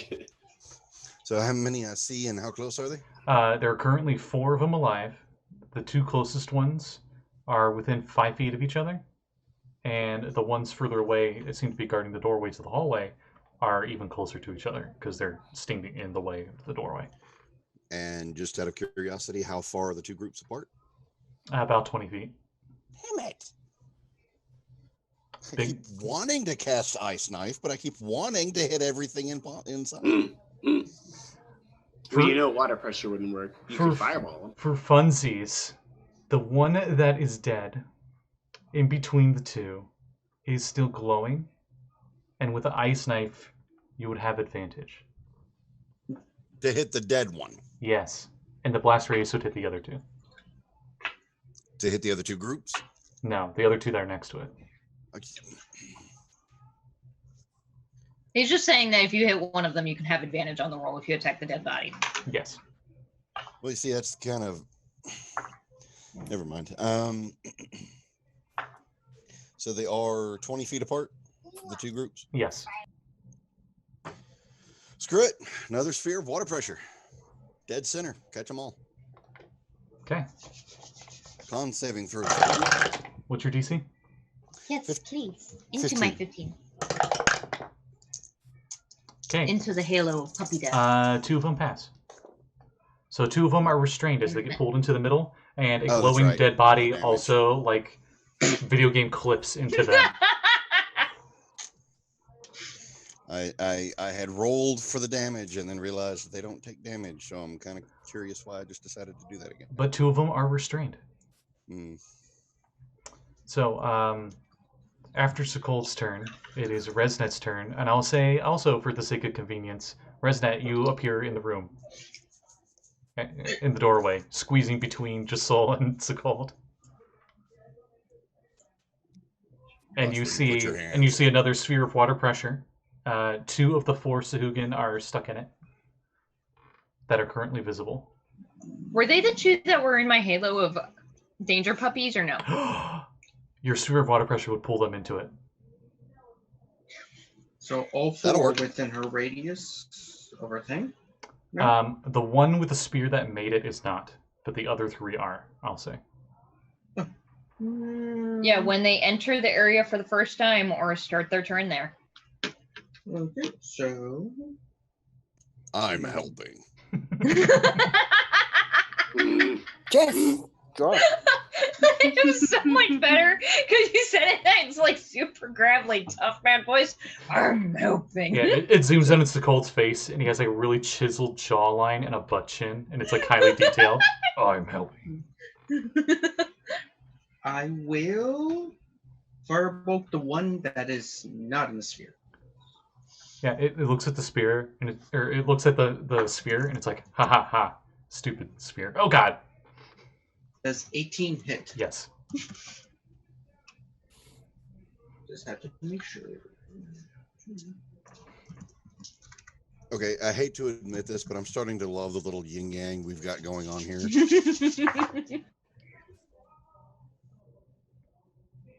So a blue firebolt hits for blue flame. Oh wait, 28. 28. Yeah. Okay, he dodged out of the way of the sphere, and he's just like, "Is that all you got?" And then just blue flame falls down dead. After Resnet, it's their turns. So Coming Wait, no, in- you totally missed everybody. It's Katie and then Axel and then baddies. What is wrong with me tonight? Katie You're right on goes. tree, man. What is wrong? It's probably because I'm running like 50 things at once. Yeah, it's a lot of bad guys. If you want to send me Katie's character sheet, I can run her. No, it's fine. She runs in, and I mean, pretty much all Abby's doing is running around like a crazy wrecking ball and letting Y'all people. stuck in the sphere. 10-foot pole them. 10-foot poles. she runs in, and you know what? I think that's something Jeanette would do. So she grabs She's the gonna 10-foot jump in the pole, sphere. and she uses the 10-foot pole as her attack. Like a quarterstaff. I'm just Technically a Nice. quarterstaff, yeah. Yeah, more really like, long you know. two More of an attacks. improvised weapon, but whichever. It's still a A staff. 10-foot quarterstaff sounds cooler. It's a quarterstaff for something that's 40 feet tall. I forgot she has advantage because restrained. That is not what quarterstaff means. Rolling damage. As your monk comes in and hits a bunch of things. Wrecks shit. And she smacks one of the restrained Sahuagin twice. And it looks bloodied. Deadly monk, do do do do do. Deadly monk, do. And that's her turn. And then we go to Axel. Fireballs! He's gonna throw the bottle of alchemist fire at the one that didn't get caught up in the sphere of water pressure. You mean the one that was It's already it's dead? dead. Oh, It's currently a charred body with blue flames coming off of it. right. Oh, I thought there were two that didn't get caught in the sphere. Blue flames! Oh yeah. well- Okay, so you attack the other one that wasn't caught then, right? Right. Okay. Okay. So 15 to hit a square, I guess, and engulf the thing in fire. 15 does hit. Cool. I think it's 2d6 fire. 2d6. Do. All right. Is that What are you using? alchemist fire? Alchemist fire is 2d6. Yeah.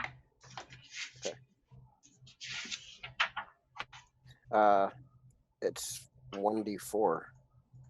Oh Really? shit! No. Yeah. That's it. Oh, it's 1d4 at the start of each turn. Yeah. Okay. So Yeah. he is now on fire.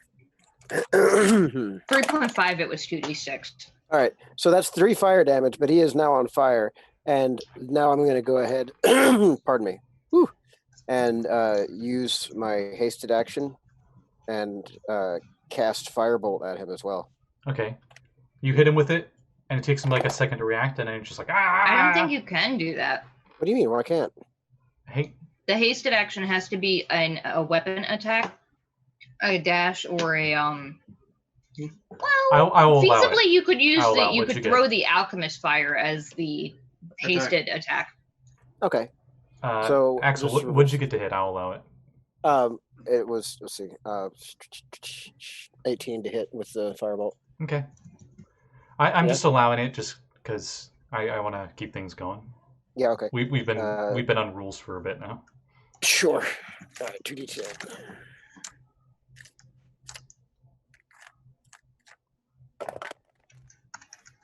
Uh, 19. 19. Okay, that was actually just enough. Falls down dead.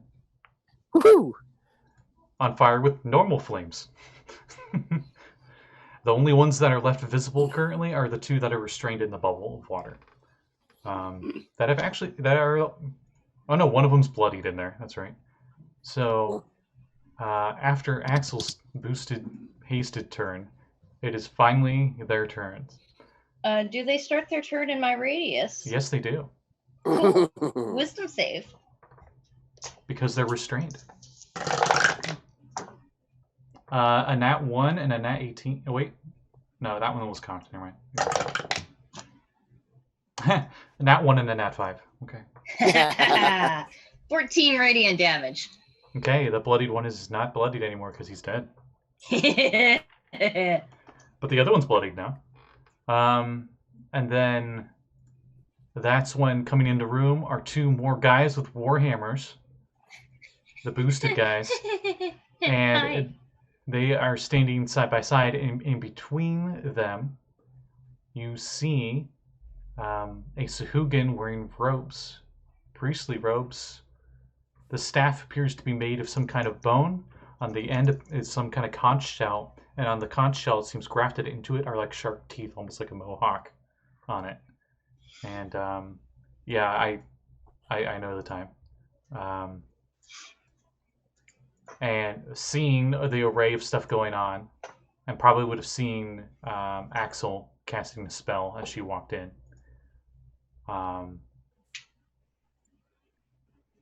She is not happy about this at all. She uses her... Is it a bonus action? Yay, now I get to look up spells.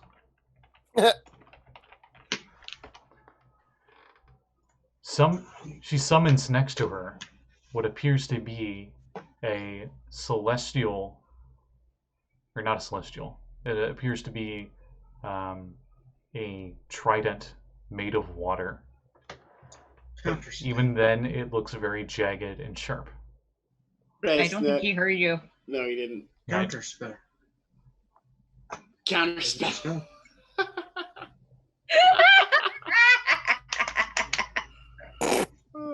I'm pretty sure she can't counter it. Hold on.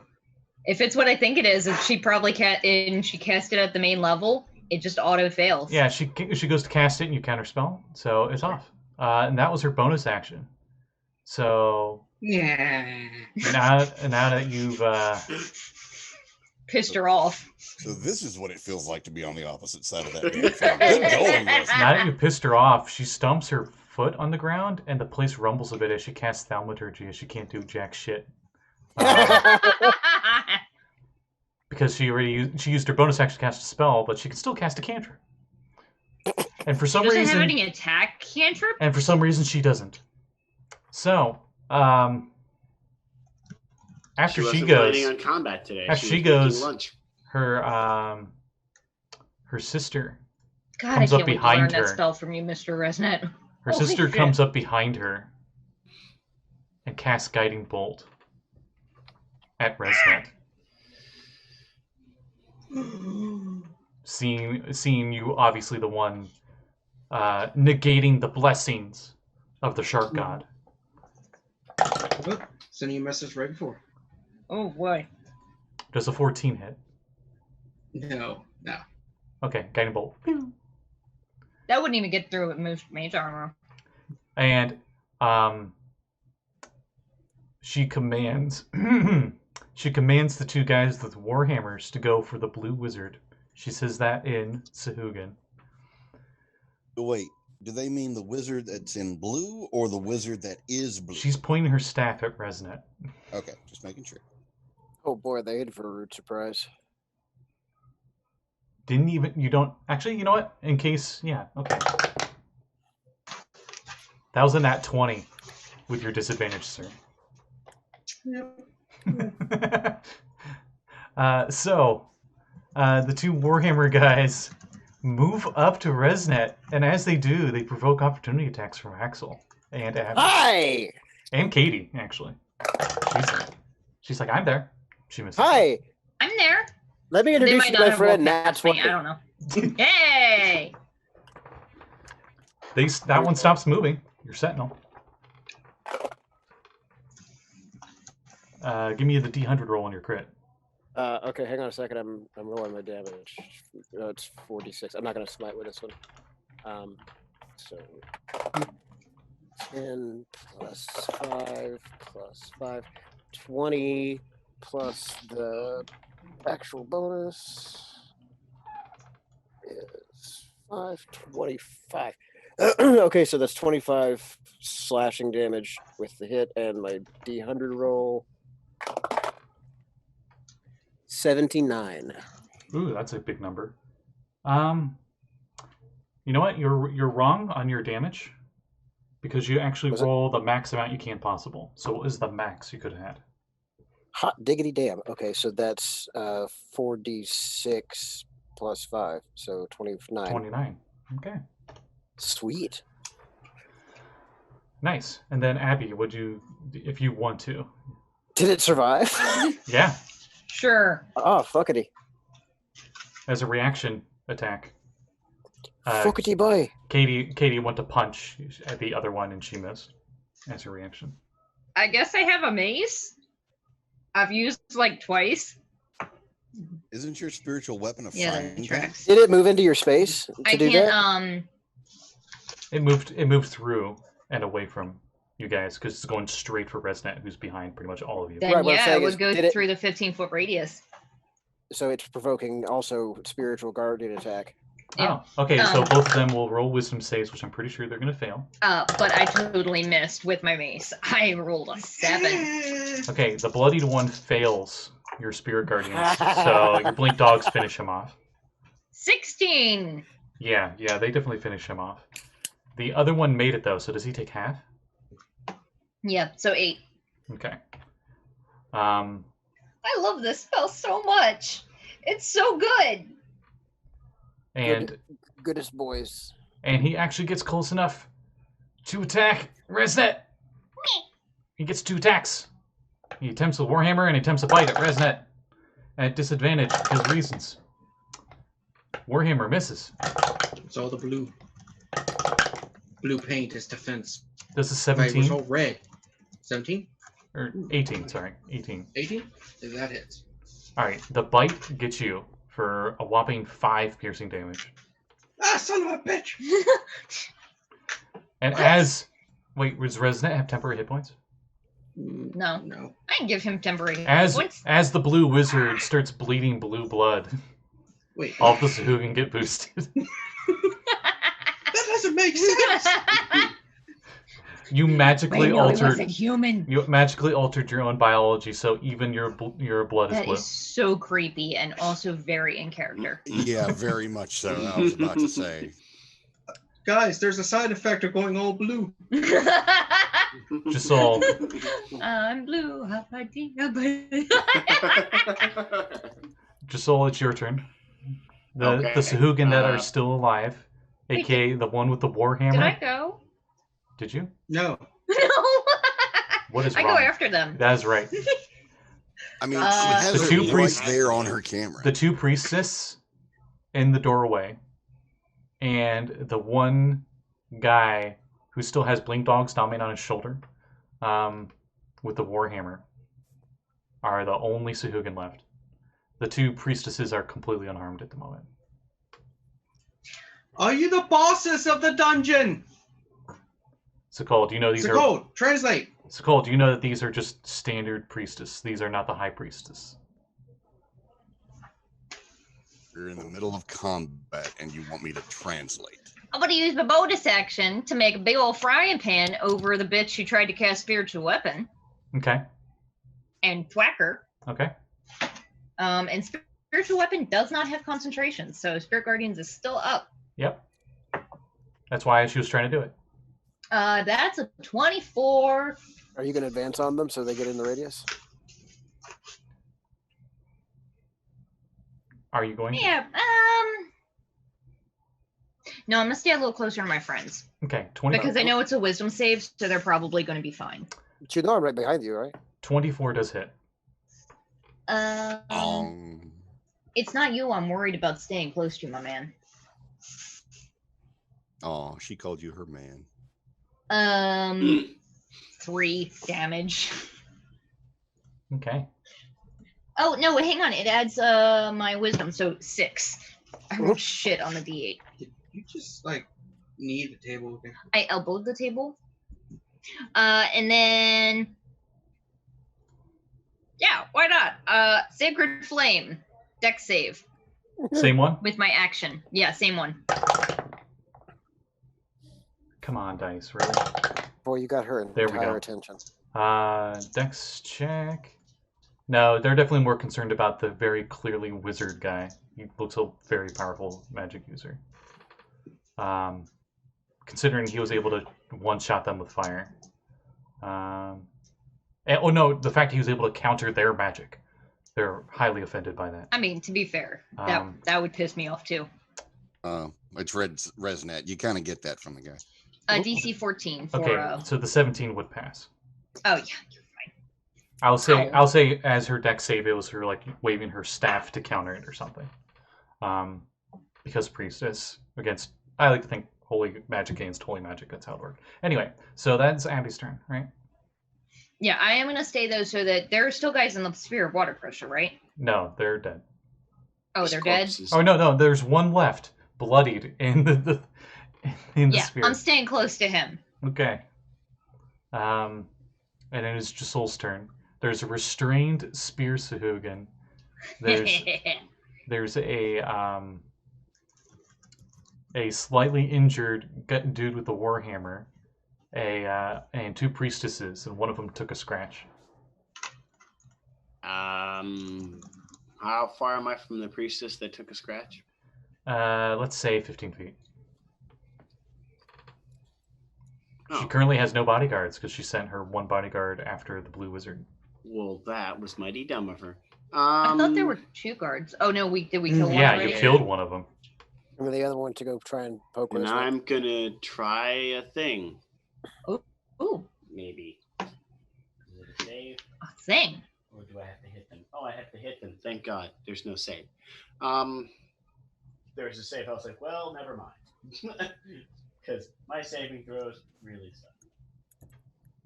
Okay. I'm going to make a spell attack. Woo! All right.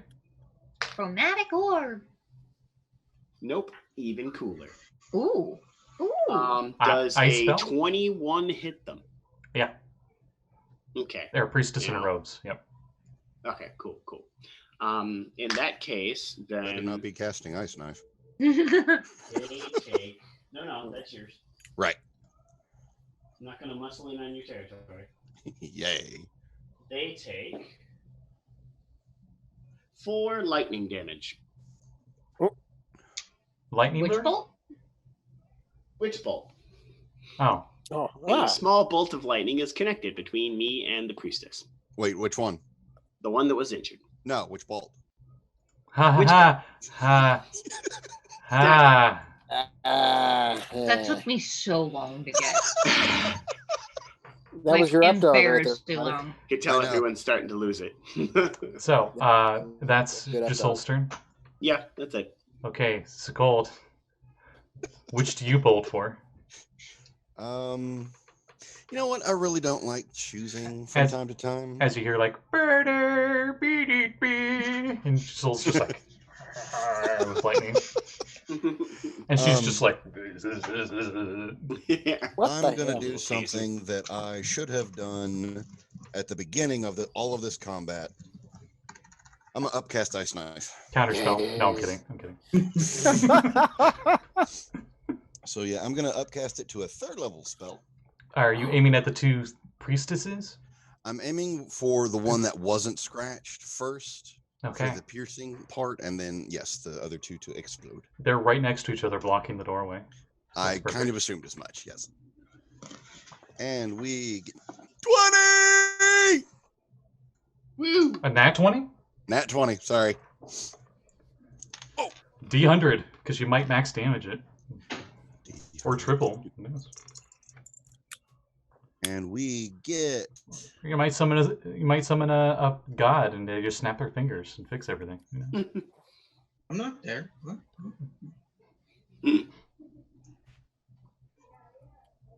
95. Ooh. That's a good one. Your attack was made with a spell. Yes. Oh no. Uh-oh. Josul, give me a strength saving throw. Sculpted. Uh-oh. Okay. He's in range. It's within 20 feet. Oh, and the priestess got a nat 1 on hers. 19. Oh, okay.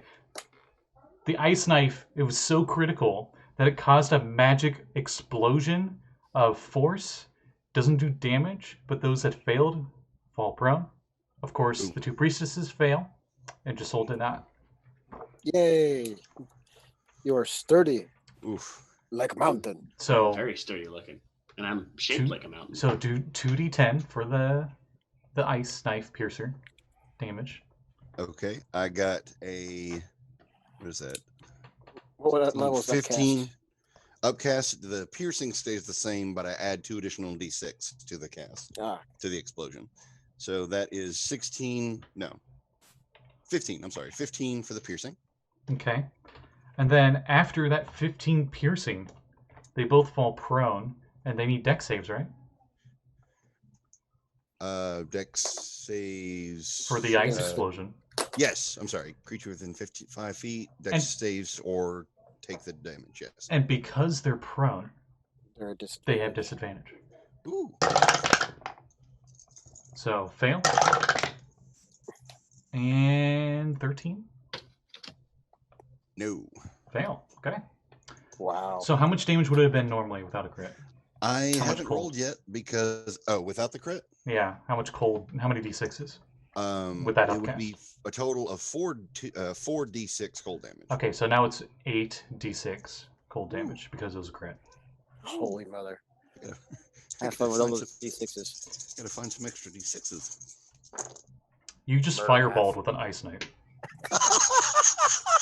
Oh, I'm gonna have to keep that in mind. Let's see, 10, 20, 30, 34. Nice. I gotta ask. You clearly know this. You just don't know how. But the second you go to launch that ice knife, you just have a feeling it's going to be this really badass explosion, and it's going to be something really cool. Do you feel like you would have a one-liner you would say as they explode? Oh God, no! The first thing that pops into mind is a goddamn Mr. Freeze. From Yes, Batman do Forever. it. Do it! Do it. Own it. Chill out. Both get Um, the knife hits. Shockwave explosion knocks them both down. Explodes and both freeze solid on the ground in anguish. oh, wow. Shit. Fucking savage.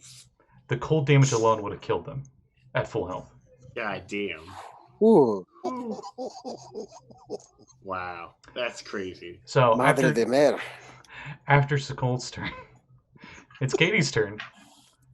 Hey, there's a restrained guy. She swims into your bubble of water and just punches him a few times. Because she's not Oh, affected by water pressure. Yeah, she crit on the second attack. So Oh, geez. you know what? I'll roll anyway, just to see what happens. So that He had 8 hit points, so he was dead on the first strike anyway. But sphere of water pressure is now a giant. He red keeps bubble. having her go before me anyway. It's a chum ball. You keep forgetting that Resnick goes before Katie. Resnet, what do you do? No, let Kade go. He holds his action apparently. Nothing would have thematically happened with the crit, so it's just dead. All that's left is the one guy that's on you that bit you. That's not nice. I was going to say he would have to take you to dinner first, but that's pretty much what he's doing right now. Oh. Yeah. Oh, you got blue blood all over my blue robes. Wait, I can't see it. Never mind.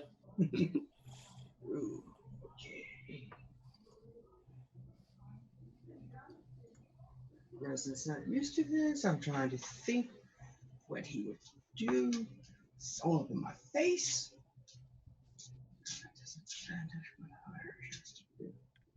Fireball. Okay. I'm sorry? Was that with a T or an L? Bolt. Okay, with a T. Mm-hmm.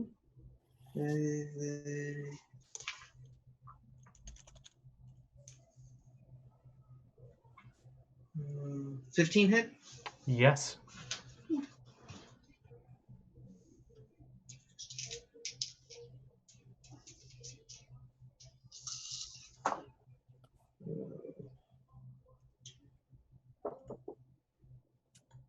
Twenty. 22. He's still up, engulfed in your blue flame.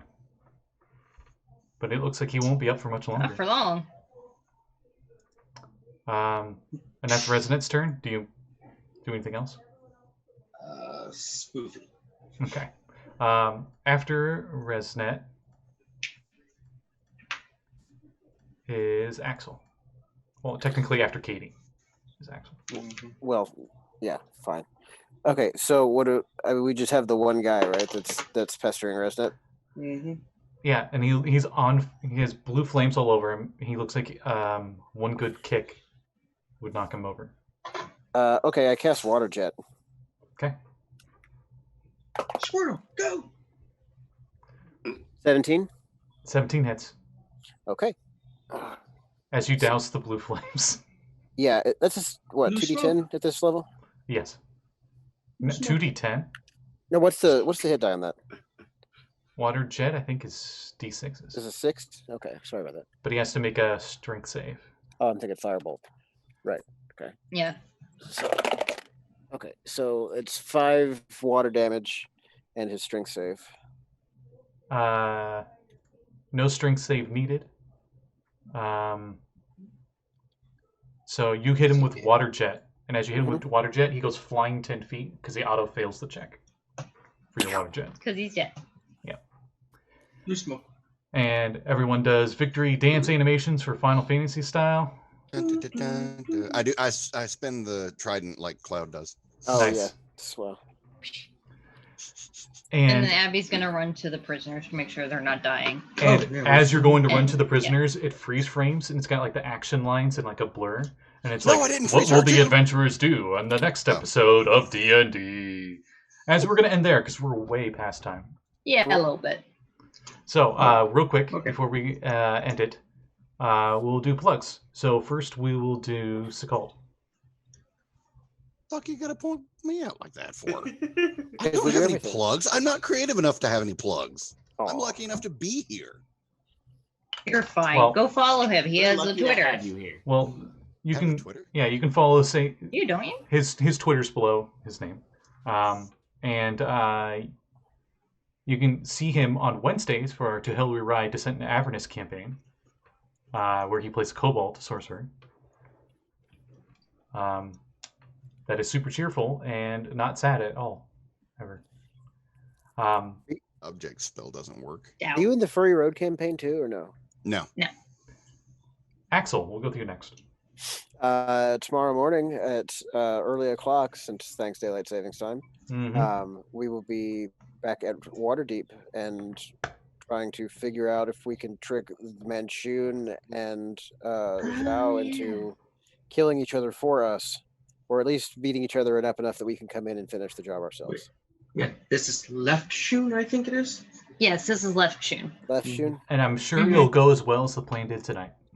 I'm sure it will be just fine, and nothing bad is ever going to go. That's Well- true. Yeah, nothing. No way knows that this could go poorly at all. No, it'll be just fine.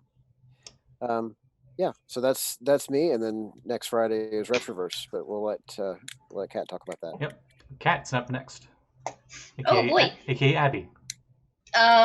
Yeah, so tomorrow I'm in the Waterdeep game. I'm excited. Oh my god, Blake. Are those? This is Future Goggles. Next Friday is Retroverse vaccine game.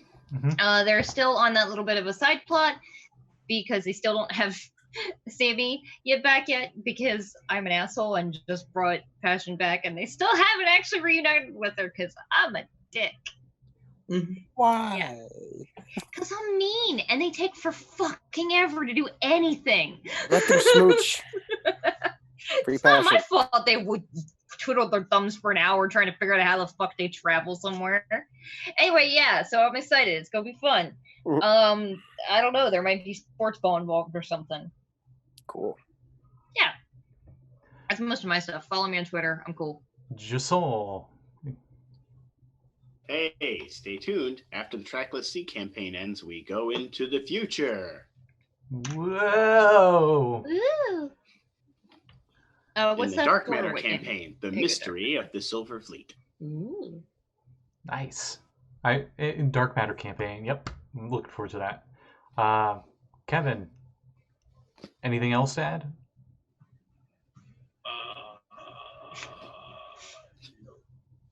Okay. Well, on that note, thank you all for watching now and live on Twitch, or if you're watching post on YouTube. If you are on Twitch, you can see below this stream on the main page. There's playlists to the bajillions of campaigns that we run weekly on here. So if you want to check any of them out, you can. And we will see you all in 2 weeks as the group continues to scout the Sahuagin Fortress. Bye. Ciao. Have a good night. Ah!